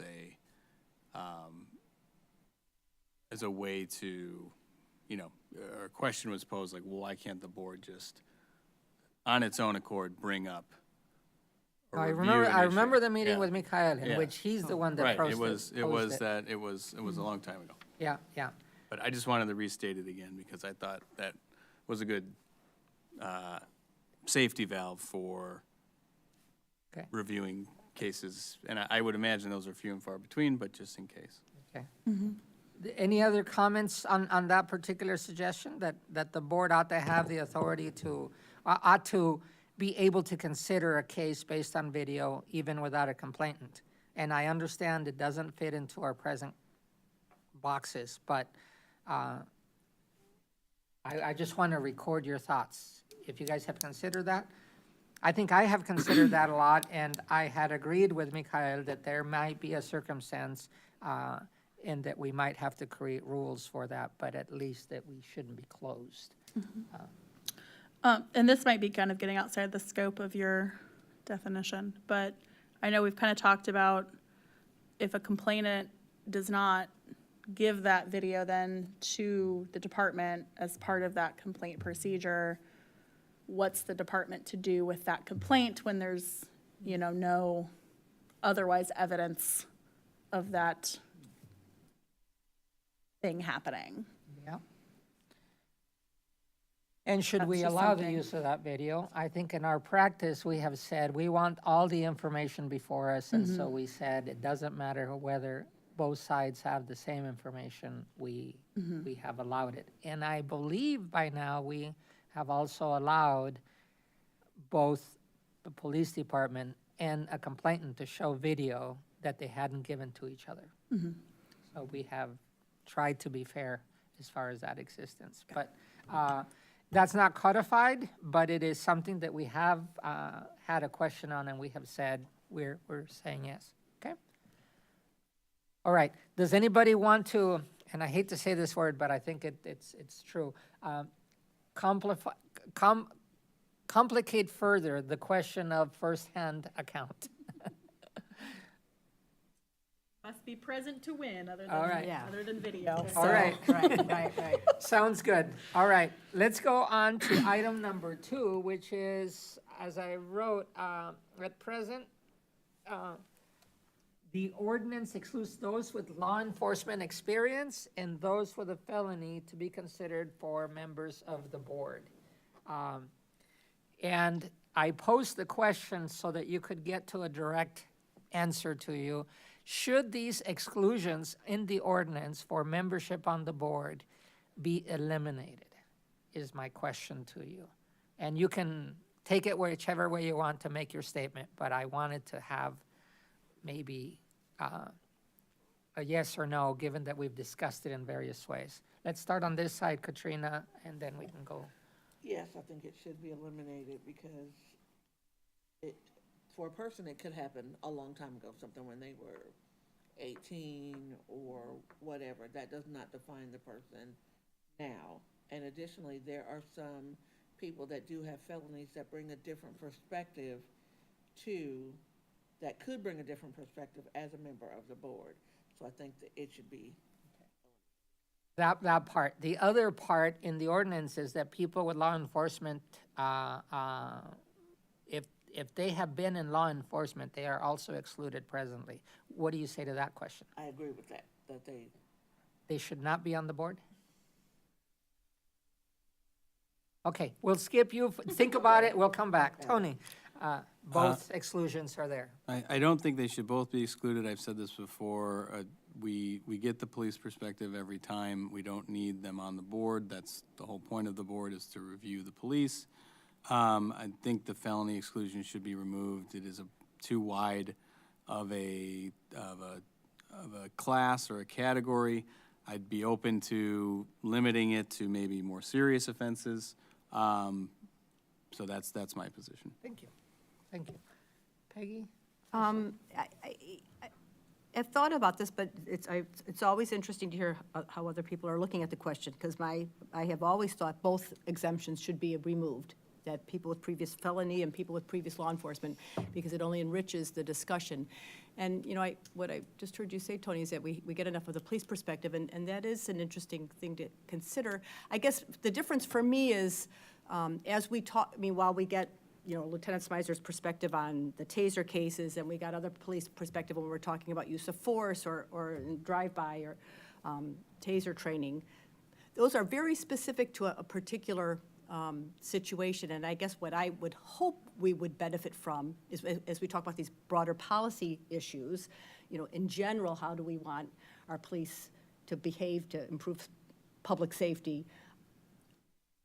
I think I would appreciate law enforcement background on that. I mean, maybe there would be some exclusions, like maybe it can't be someone who's been in law enforcement in the city of Urbana in the last some years. I mean, I can imagine that there may be some qualifiers around that, but I guess my feeling at this time is having law enforcement in the broader policy discussions that we admittedly don't spend enough time on because we haven't had enough time to talk about anything. But that's what I hope we would spend more time on, and I think I would benefit from that. Thank you. Ashley? I think my initial thoughts were to eliminate both, but I think Tony brings up a very interesting point in that we get the police perspective in this. I agree with that, and I think if we had better access to like the policies and procedures for the department, I think we would have better familiarization with like what they're trained on. I definitely agree that we should eliminate the felony one. Thank But you. yeah, Thank you. That's okay. We don't, Yeah. we don't have to rehash the whole thing. Katrina, now on the police part, and then I'll also put in my vote. I think not on the police, because we're here to review both sides. We have complaints, and if you're complaining on someone that used to be your fellow colleague, are you really going to be a fair and impartial person? Because you used to work with them or you've been through something with them. So I am for eliminating the felony part off, but I don't want to have a police person on the board. Thank you. I'll put in just, try not to repeat what you guys said. I am actually in agreement more with Peggy that both exclusions should be eliminated. One, because I anticipate there would be a big fight to exclude one and not the other. That is probably the only way council will get it through, is if both are eliminated. And I want it very much, but my other one is more positive, and that is, I have been enriched by, I think, every person's perspective that I have sat in the board with. Doesn't matter what their background is. you know, we have a myriad of people, and if we had all 7, it would be even more rich to have a different angle. It's like the videos that we just saw. We see more of what happened. I have been on the losing part of a majority vote that we've had, and I have seen probably each of you also lose a vote because of your perspective. That is, we have checks within the board. If there was a particular police officer, you know, friendliness, or they saw their things very strongly. Ultimately, we have been on majority sides, and I think that's enough check. But this is an exclusion as to whether we consider to bring people onto the board. There's already a check there in that the mayor is the one that makes the decision to say yes or no to a person, and they don't have to explain it. So if they really saw somebody that was very, very one way or the other, they could actually exclude a person without the ordinance definition, because there is no limit on that person's power to exclude. Secondly, well, my third reason there is, so there's a check within, there's a check at the beginning, and then there has been well, I lost the third one, but my vote is with Peggy, because ultimately enriching the board with different kinds of people helps us. And I don't think a pro or a anti-police person could outvote the board. I have seen good arguments within, especially when we're in the door's closed and we're considering a case, the stuff gets hashed out very ably by you guys. So thank you. I think a compromise could be, if we're gonna exclude police, have it only be like if you've served in this department in Urbana, maybe you can't serve, because then you're obviously familiar with all of these officers and might show some sort of bias in that situation. But if you've been retired and you served in a department, you know, elsewhere in another community, possibly, I think. Gets into that hard definition of. Yeah, I think I if served the in the mayor state, wants to I use served in their Champaign, best but not in judgment, Urbana. yeah, I think if the mayor, if you wanted to eliminate it, then the mayor could use their best judgment in that interview process. Yeah. So, So that's just a a good one, and middle we'll of the come road. back to chair recommendation too, but let's just go on in order. So let's take number 3, which is appeal procedure for when it's an administrative matter. We've considered several of those over the years. Right now, the ordinance is written as if it was for sworn police officers, and that's when complaints can be generated. What happens when there is another person in the police department who's not an officer, a sworn officer, that misbehaves and a person wants to complain to them? There was at one point that we considered this, and it went to Carol, and Carol says, no, I receive all complaints for all city employees as the city manager. The exception was, of course, as you saw in the cases, things that happened during COVID. But it's questionable whether somebody in the police department, whether it's at the reception office or somewhere else, it's not an officer, actually falls directly under the city manager. So my question for you is, do we receive complaints on other than sworn officers? And we recommend that to council. Recommend it, or at least put the thinking. I want to start at Tony now so that it goes, everyone gets, so, Tony. I would not want to see this board take up those types of complaints. I think it's mostly administrative issues or issues that are better dealt with either with the council changing policy or ordinance, or I don't think that's the purpose of this board, so I would say that we don't hear them. You don't hear administrative matters here? Right. Okay, thank you. Peggy? I agree. Okay. Ashley? I agree as well, but I think there does need to be a very clearly established procedure for filing complaints against other departments or individuals that needs to be communicated to the public. Thank you. And from our previous conversations regarding that, I don't think there is one, so, from what I gathered. Fuzzy, okay. Katrina? I agree with Tony. The only way that I think that if it impedes us, is if that other person's role impeded the officer's role. That makes sense. Yeah. Yeah, like if someone forgot to file something or do something and that affected the outcome, then I think that person could fall under the CPRB. But overall, no, they should not. That Good. should not be a Like it role. very much to be that clear, and actually unanimous with you guys. It's hard enough getting us together, and considering the cases that we have, we might as well concentrate on the police officers' conduct, not the other supporting staff or people in other situations. And we have had cases in which somebody complicated matters by not passing things over to the police department, and that should be handled elsewhere.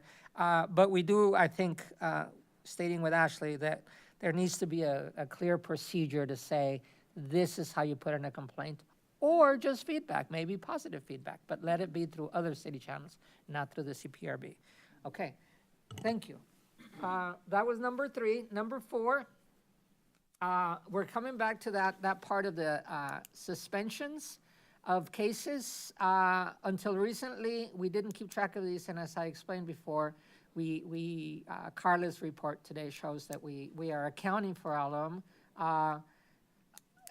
In this part, I want to clarify, Carla, we, in one of our discussions, talked about that the police has a limit on how long they leave a case open before they close it, and I couldn't remember whether it was 2 or 3 years, and then we said, that's what we've been following, but it has never been codified, so I want to.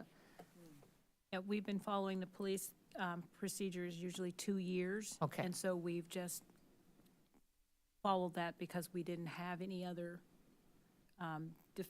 defining time frame. And so they have 2 years, and so that's the 2 years. And there's plenty of situations in which things have been left hanging, somebody didn't answer their mail, or they just never got back to us. So that's the first question. The second question has to do as to the threat of a lawsuit, and who can call that, and does that qualify as suspension? So let me just first ask your opinion on the first case, which is 2 years enough to have a case suspended before we act to close it? Or maybe to say it another way, how long is good to leave a case open before we say, let's just move on from it? And your report provided several different kinds of cases.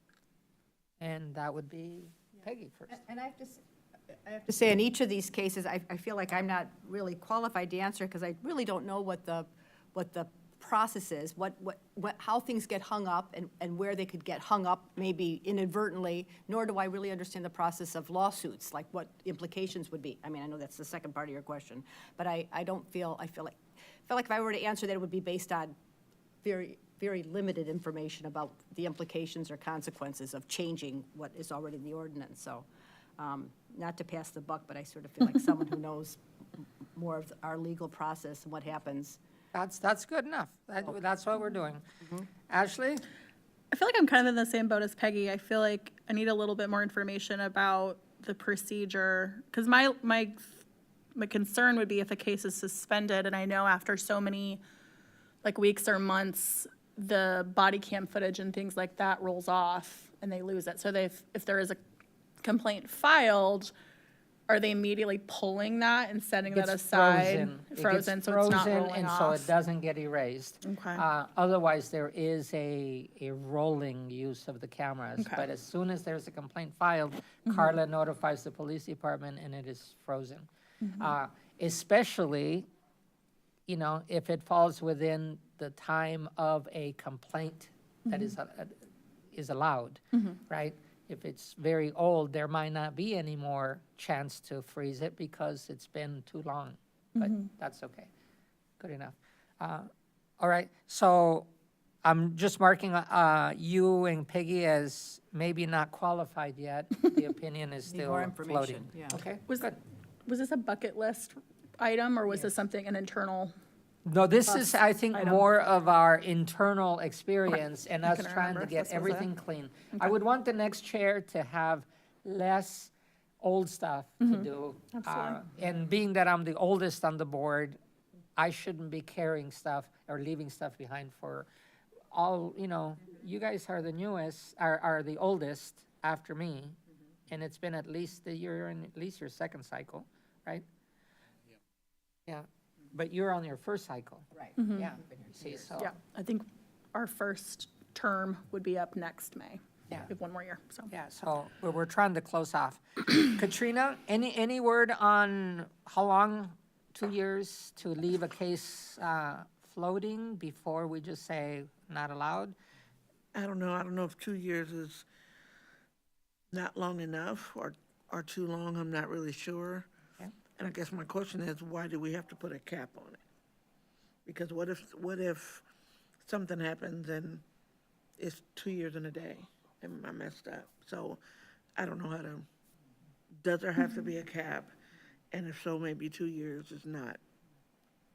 I think 5 years is too long, but I don't know, maybe between Yeah. 2 and 5. Well, being that we have an accounting right now for all those cases, we could actually, change our procedures. Right. But right now, it's not Yeah. codified in the ordinance, so we can do as needed. But we'll take it under advisement. Right. Tony?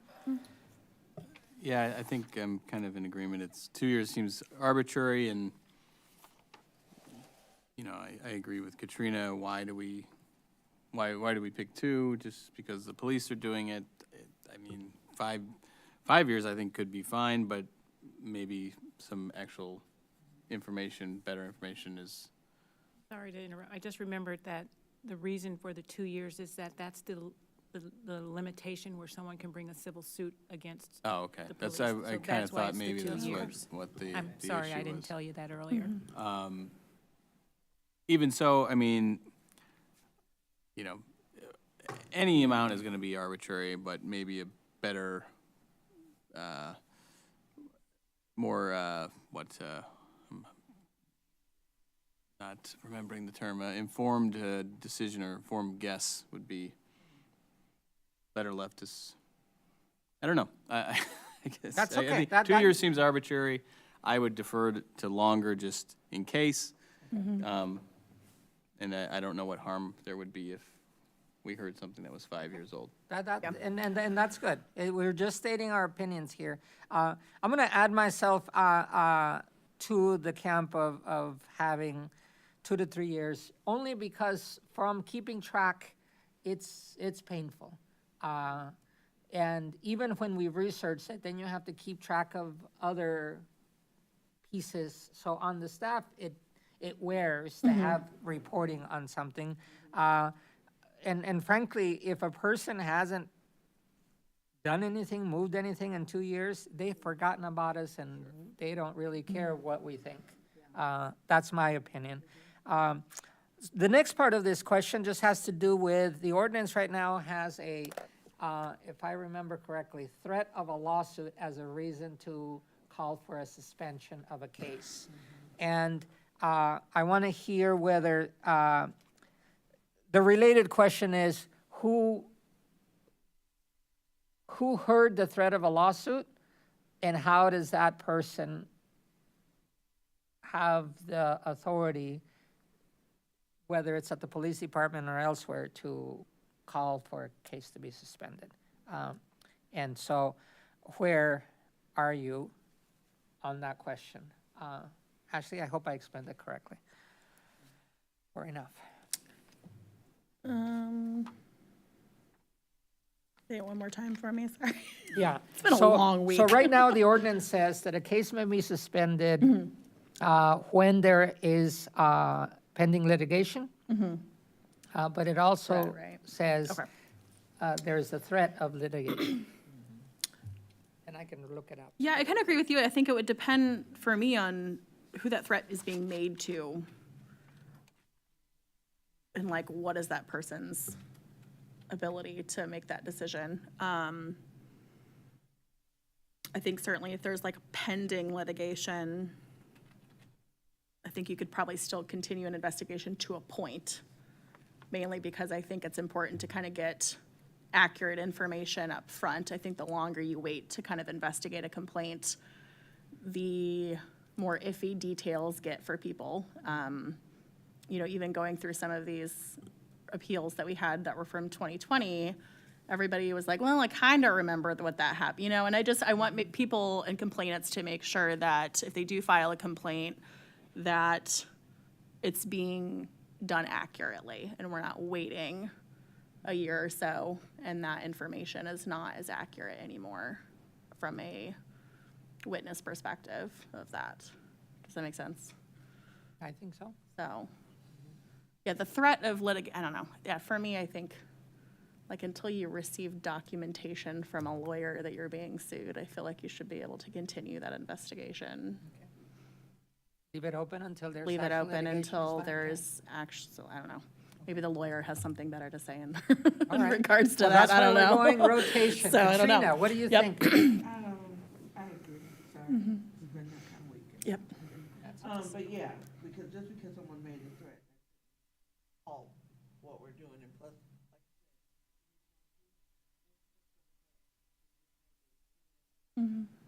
affect how we talk about it or not talk about a case, so you need more information on.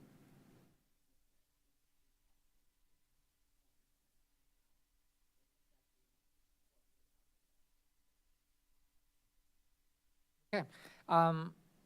Yeah, and it's fishy, you know, if we don't have, and that's why we want to define it further. Right now, it's kind of soft around the edges as to who, what, under what circumstance, and that's one of the reasons we want to recommend something here. Go ahead, Tony. I would remove this limitation to considering the complaints.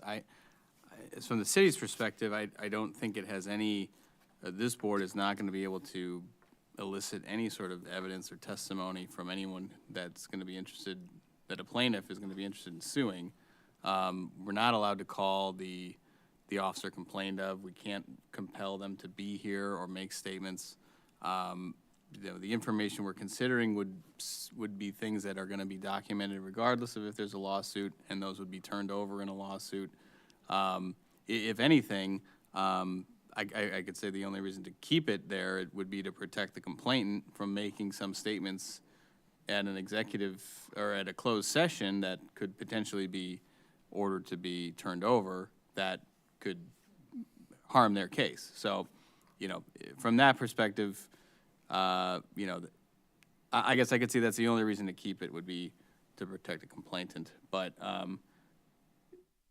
I think the reasons we're seeing is more, somebody said at the scene, I'm gonna sue you guys and your grandmother and everybody else, and then everything grinds to a halt, where I think that's really kind of it's just used to squash a complaint before it gets to be considered.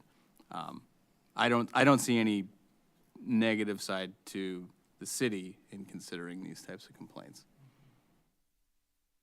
So I'm going to agree with you also, Tony.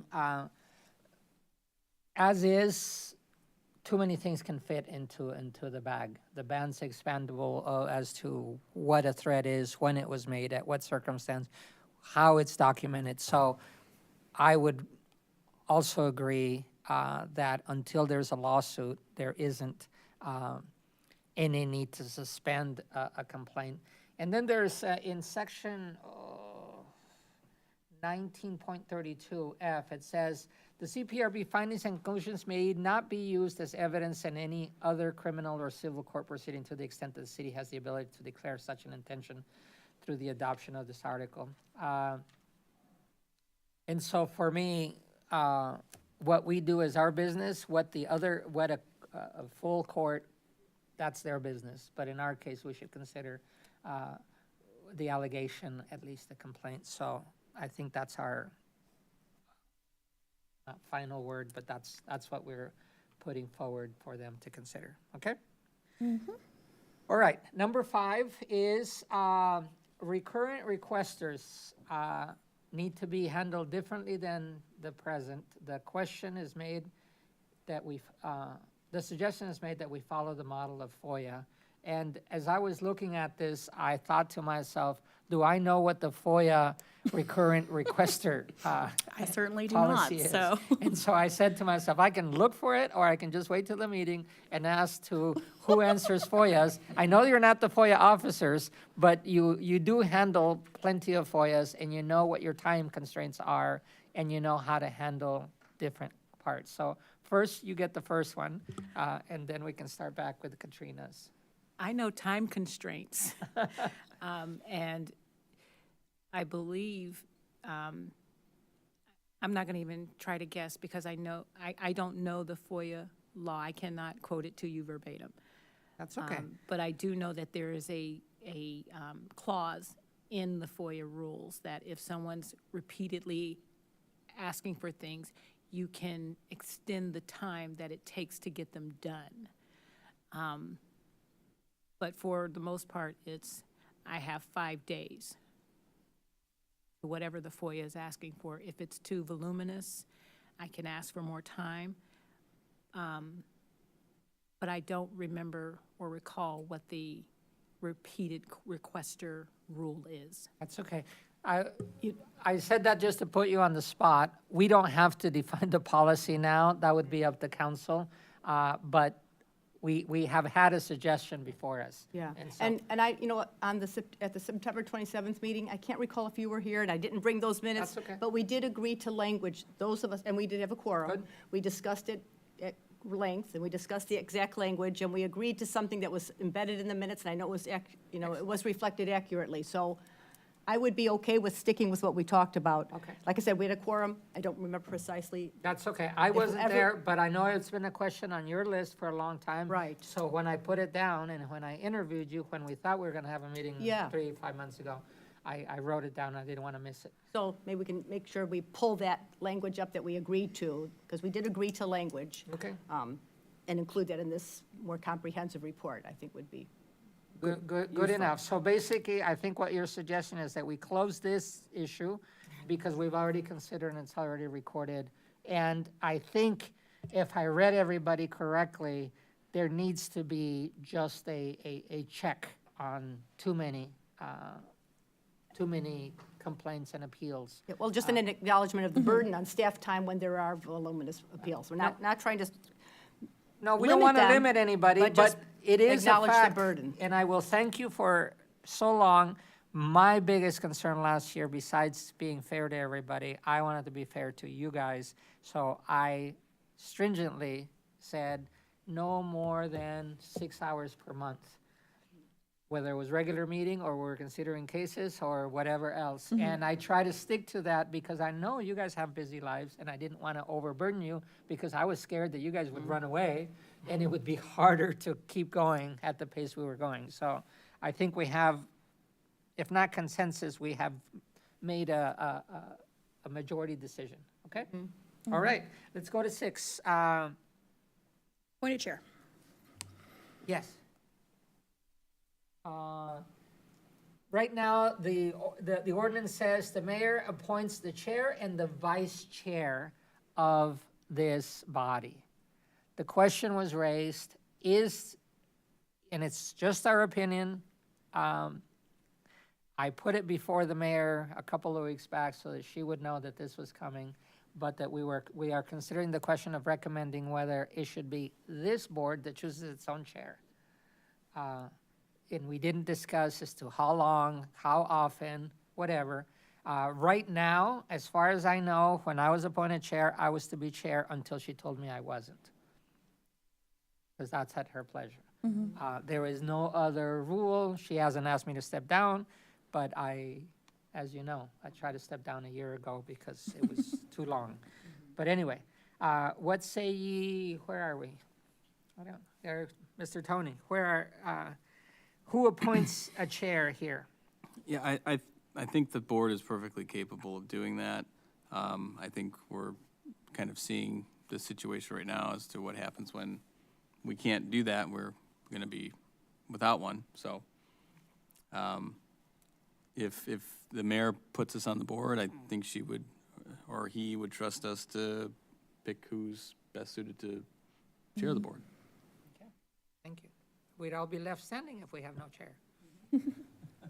Go ahead, Peggy. And I agree with what he said. I mean, I think we know best what leadership we should have. You know, we know one another's circumstances and interests in serving on the board, and while the mayor has, the buck stops with her, the fact is she has a lot to look at, and she can't possibly know what our individual constraints are and so forth. So I absolutely would like to see this changed. Okay, I'm in agreement with the other ones, thank you. everyone. Katrina? Me as well. I think that we should choose our own chair. Thank you. Just so that you have on the staff, the mayor asked me the question of, I think I appoint almost, if not all, other chairs. And I was like, I don't think you do. But since she didn't know, I could say that, and it wouldn't have mattered. But it was a bold move, and I don't remember who suggested it, but I thought about it quite a bit since, and I completely agree with you guys. We know what's going on. Often we're on the sidelines. We're not in the loops of the rest of the stuff that's going on in the city, or even when they're talking about us. And so it's okay in that we have our own business and we should be able to take care of it independently. It actually makes us a little bit better as, if not overseers, at least fair, because we are the ones that have the evidence. We are the ones that have the information about each other, as Peggy said, and so why not? So I think we are unanimous in recommending to the council, let us choose our chair. And as an act of whatever is, I want to designate who's going to chair the next meeting if the mayor doesn't designate a chair. Because as I leave, I don't want to let things go. Conversations with Carla have kept on going. So if one of you has been talked with and you have agreed, you can so declare it tonight, and that way it'll save me the position of saying, somebody's got to meet with Carla. We've been meeting every Wednesday for 2 years at least, since.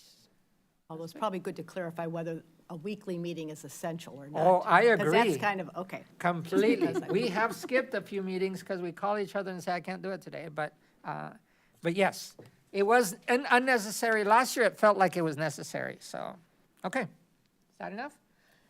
Yeah. I'd add one, I think maybe a limitation or a recurrent voting maybe would be in order, like every term or maybe every year or something, I don't know, in case Oh, circumstances arise. I There don't you know. go. oh, that makes sense. Okay. But that, council can decide if they Yeah. think that's We're appropriate. just putting it out for them to see where we're at.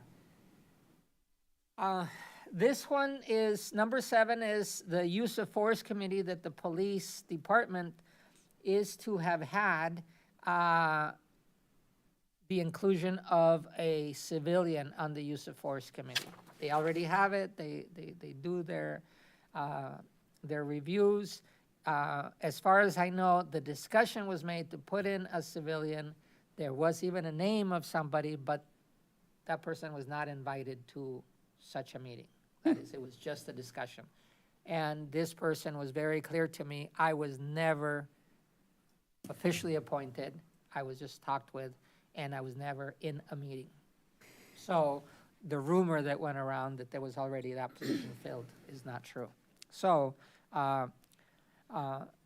so the question then comes back to, what do you think about one of us recommending ourselves to be that person, so that we could right now start getting it in the council's mind that this needs a person there? The use of force committee having a civilian, and that one of those civilians be one of us. I see, okay. Thinking out in that way, that we would be the civilian, I think it's wise to have a civilian on the use of force committee, and if that makes more sense from the, I think I support that. Okay? I thought this was instead of another civilian, but no, this would be the civilian, so. The civilian, in that if we were 7 and one of us had the time, we would either volunteer or appointed by chair, but there is no one else that gets trained as much as we do. And even then, we feel like we need more. But if you have another civilian, that person better go through all our training plus more, because it's sticky. And as the lieutenant was explaining today, it's a difficult call, and he wouldn't have wanted to use pepper spray, even though the question was raining, they were outside and they could have. But the repercussions were higher than what was done. We just won't say more. Okay, so that's what Peggy says. Ashley? Yeah, I think there's plenty of boards that have, you know, liaisons that serve on other committees. I think it makes sense in the situation. And like you said, Ricardo, we're often kind of on the sidelines of what happens at the city on other boards. And I think the more that you can kind of bring all of those things together to have a cohesive process and procedure, I think that makes sense. Thank you. Tony?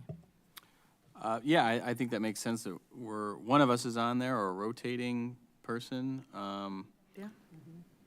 You know, I would say have an additional civilian that has no connection to the city business at all. I think if you're gonna put one civilian, you can put a second one, or continue to rotate that person out. But yeah, as far as us, sure, I think that makes a lot of sense. Okay. I'm gonna go ahead and also opine, so that we can move on to the next one. Katrina had to step out. I also think, and I don't remember where this proposal came up, but one of our limitations as a board has been that we're basically an appeals board.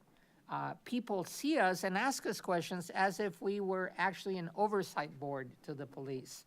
And sometimes people act as if we're not doing our duty. But the ordinance has been very clear as to the many limitations that we have. And yet, even what we're supposed to do in education, we don't necessarily cover that as well. But it would seem to me like without breaking and changing the ordinance or the format of us, we could be more responsive to the public if we were there where the sausage is made. So why not? And I really do believe that respect for this group, we have been through quite a bit, so we would know. Katrina, you want to give an opinion on whether there should be a CPRB member at the use of force committee and the police department? I think it would be a good idea. Okay. I'm always about learning more, and being at that meeting, there might be something that we can bring back to our fellow committee members to help us to understand some of the complaints, because we would have gotten a more inside view on what was talked about at that use of force meeting. Okay, thank you. Well, especially if there was a complaint generated after use of force. Yeah. Yeah, that would fit us too. That's a good reason too. All right, thank you. Number 8, we're going to 10 unless you guys add something more. Right now, this question has come up over the last couple of years. We have been many times not had enough quorum because we don't have enough people here. So the suggestion was made is, should we not have, or should we have a way to off-ramp one of us when we're just not showing up? There are plenty of good reasons that we have not been able to come. I have been in there. I have been waiting for a plane when I'm supposed to be here, and it doesn't happen. So that's the first question. The related question is how much? We officially have 4 meetings a year, and if everything works right for the next chair, that's all you will have. And so missing a couple of them is missing half of the regular meetings. So first, on the question of should we have an off-ramp, and 2, if we say yes to that, what seems reasonable? Okay, Ashley first. I understand the concern and why this was brought up. We have had an issue with maintaining quorum in meetings and accomplishing things, but I think if we're booting people off, then we have a bigger issue of not having anybody on a board. We are a volunteer board, and we all have lives and emergencies and children and things that come up.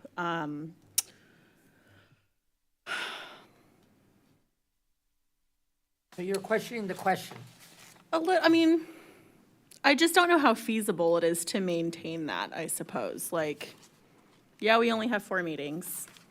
So I would hope if you're committing to be on this board, like you're committing to be here. But we do all, like, we all have lives. We all have jobs and children and families, and sometimes last minute we can't make it. And if we're eliminating members, then we're gonna even have fewer people on this board. I think if we had a long waiting list of people like itching to be on this board, like, I think it might be a different story. We've struggled to maintain, you know, the 5 of us here. So I don't disagree that I think there needs to be some maybe like expectation that you will be here when we have meetings, but I don't know how realistic that is. Okay, thank you. Katrina?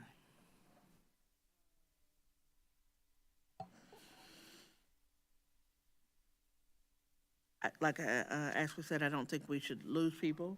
And maybe if we had a plethora of people, it'd be like, okay, we're good because we have, and you are interchangeable. But our chain is pretty solid, short. I think we just need to try to, you know, yeah. Okay. Even though it's not an answer, but That's right okay. now, a quorum is, you know, just as long as I think you have 2 people here, I think you should be able to, Yeah. yeah. We'll follow the forward with rules, go which in forward with this the case rules. means 3. Correct. But yes. Yeah. I get your sentiment. It's Yeah. hard to put something, but it's been hard. Mr. Tony? And actually, I think it's been on this side of the room in which we've missed the most meetings. You guys haven't missed I any. think I maybe, So, anyway.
The camera.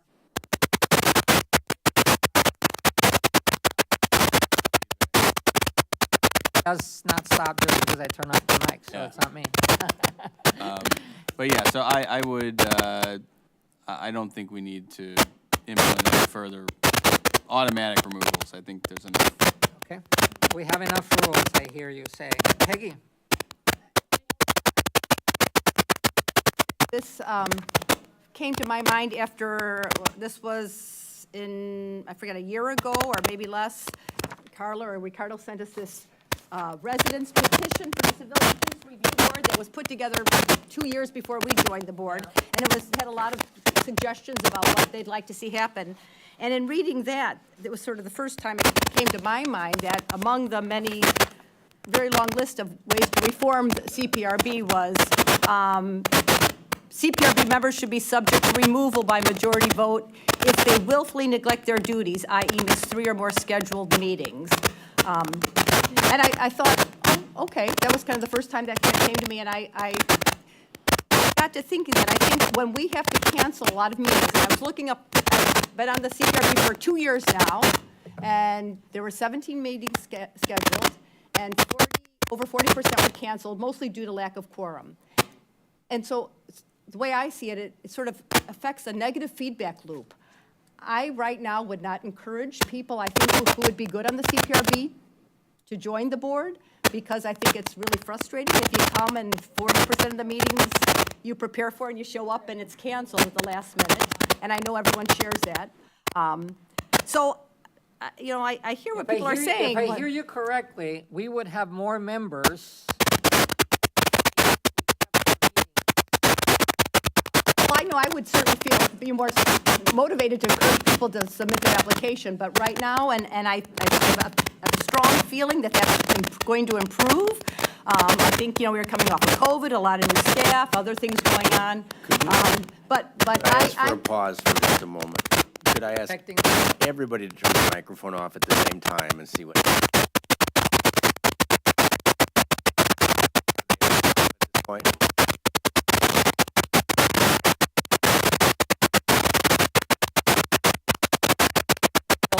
If I get really close.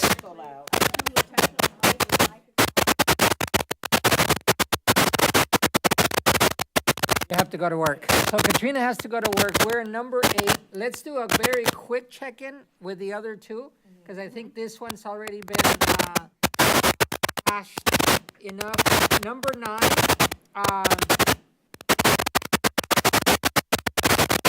number 9 is actually almost just a request from me. Up to now, Carla and I have been working to get everything in the portal. She not only agreed to it, but she and Tom are diligently putting everything that we have. You notice at the beginning of this meeting, I called them on something that I couldn't find, because we have that agreement, right?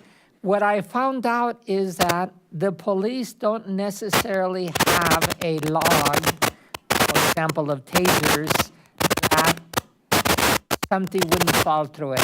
If we're keeping a log through staff and the police are keeping a log, there are less chances of something falling through, is my request there. So I would say that they be required to turn over everything, and that there is a consequence if they don't turn over something. We have had a couple of times over the last 5 years in which there was a question whether everything was there. For example, today, Peggy, you were ably citing videos that were not presented today, but that you saw. That's part of the consequence of being diligent of putting everything in there. But it could have happened that one of those videos didn't make it and nobody would know. And that's the part that I'm requesting that council consider, that they actually put it in the ordinance, that they are required to put everything in there. With that? Okay. I support that. All right, thank you very much. The last one is, Katrina needs to leave, but I put this one as a consequence of one of the meetings that I was not in, but apparently when the tasers are reviewed, they needed to identify who the people are so you guys can talk about it better. That was a good suggestion that I hope the lieutenant takes into account. But the thing that hasn't been codified is that originally we were supposed to review all taser usages. And I think the lieutenant cited that today, that we saw everything. In actuality, right before I became chair, this group voted that we would not see every display, we would only see the discharges. And so we voted for that. The public was not happy. We were told several times that we were violating the ordinance, and in a way, we just kind of wore it proudly. And so, are we still there? And that we say to council, take out the part that says that every display must come before us, because it can be time consuming, and that we only see discharges. Back to starting over here, Katrina. Turn it on. Sorry. I agree that we should see the ones that are discharges.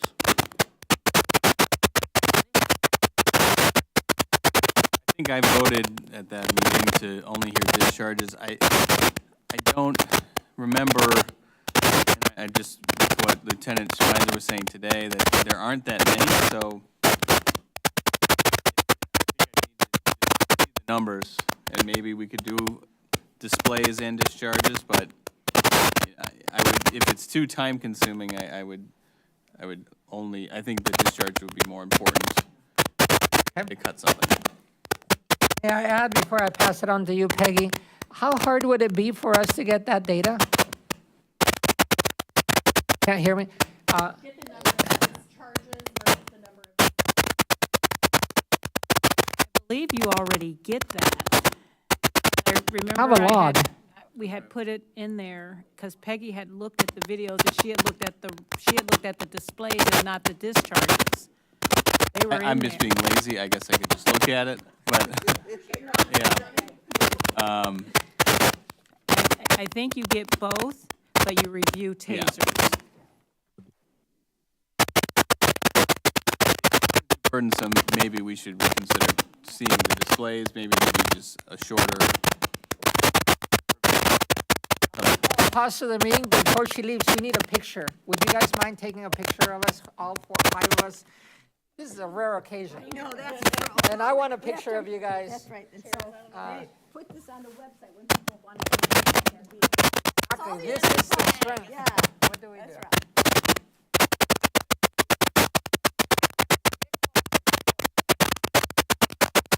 Grab my camera if you need to. I know you have an iPhone or something.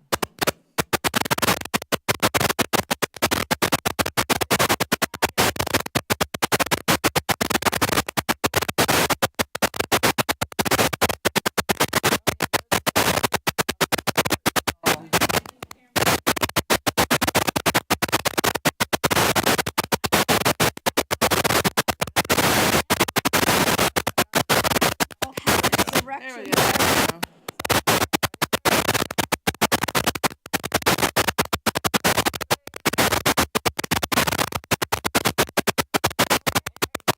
So that way you guys can compete.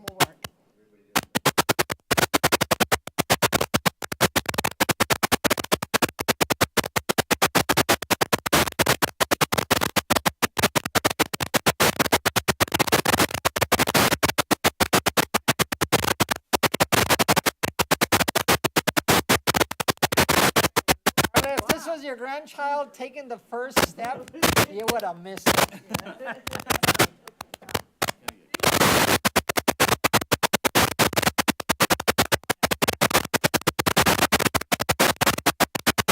Thank you. Bye, Katrina. Take care. Happy night at work.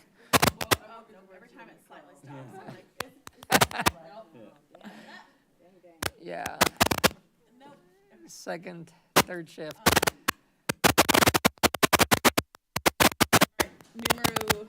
We were actually on 10.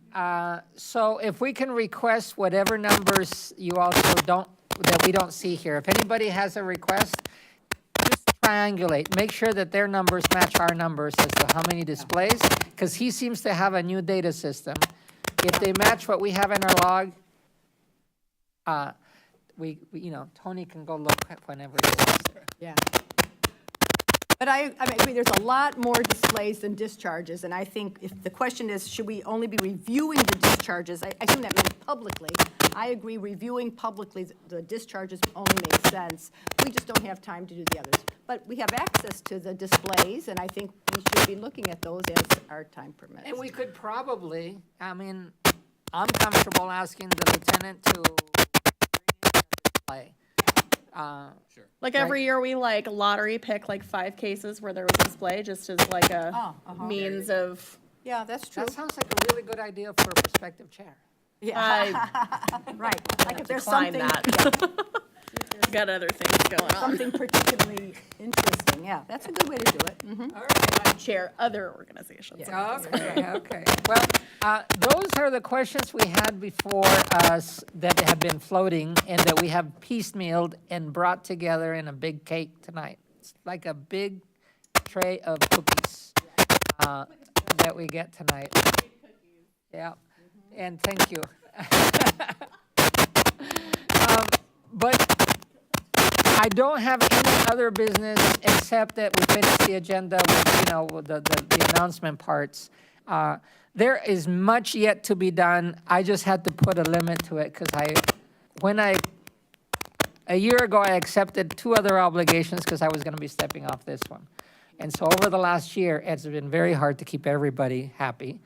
And the last 4 or 5 months, it's been very hard to keep anybody happy because things have happened. So I am not pleased that I won't see you as regularly, but I'm pleased that it'll be someone new blood to lead this. So thank you very much.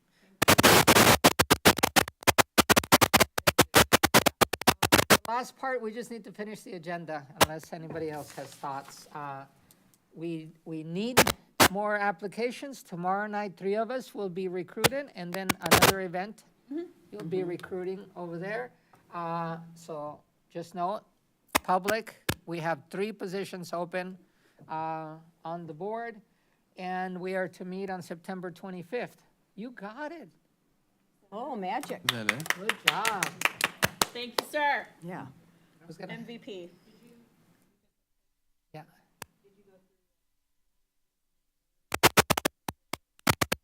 I requested if there was any other new business, but to cover it, any new business, anybody for today? No. Okay, think it through. September 25th is the next regularly scheduled meeting that you can accumulate things. Before that, we should have the yearly report turned in, and I'll just send a little report to council to say, watch the video if you guys have anything, and then the new chair will take these thinking and follow up with the council.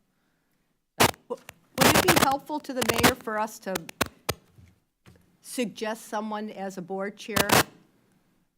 Because, I mean, I hope you're okay with this, Tony, but I know he and I talked, this was some months ago when you first were floating the idea about whether he'd be willing to step into the chair.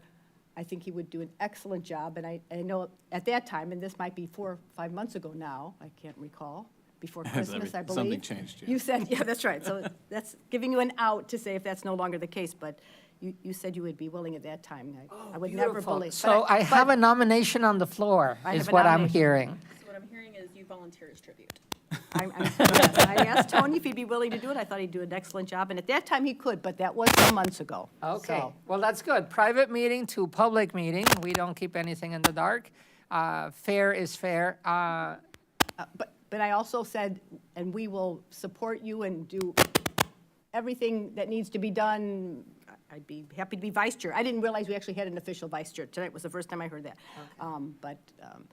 Is Tony our vice chair? Should I know this? Well, actually, that's how I got brought in. I was nominated as vice chair, and I said, what does the vice chairs do? Well, when the chair doesn't show, then you are in charge of the meeting. And I said, okay, I can do that. Yeah. Not 2 months happened, It's a slippery slope. and the chair disappeared altogether. Oh, wow. And then I had to become chair. I see, I So, just so that you know. Yeah. But I think it's fair. Nomination accepted? If asked, I would. Okay. Is that okay with you, Tony? Ashley? Yes, sir. And it's greatly okay with me. So there you have it, Mayor. Thank you, Tony. You look at, we'll accelerate it on the video so that you know which part you can hear from all of us. Hopefully they could hear the We are last 20 nominating. minutes. Yeah, right. Well, Sorry. at least the noise subsided when we got to the important point of Yeah, Tony saying he he got it. would consider it. All right, so now we have covered all new business. Board input and communications have happened. Is there anything else on this meeting before we eat another cookie? Okay, then, a motion to adjourn? Moved? Thank you. Second. And seconded, and everybody stand up and say it. Aye. Aye, beautiful. So now, since we have a nomination for chair, then we don't have to stand up, because we might have a chair.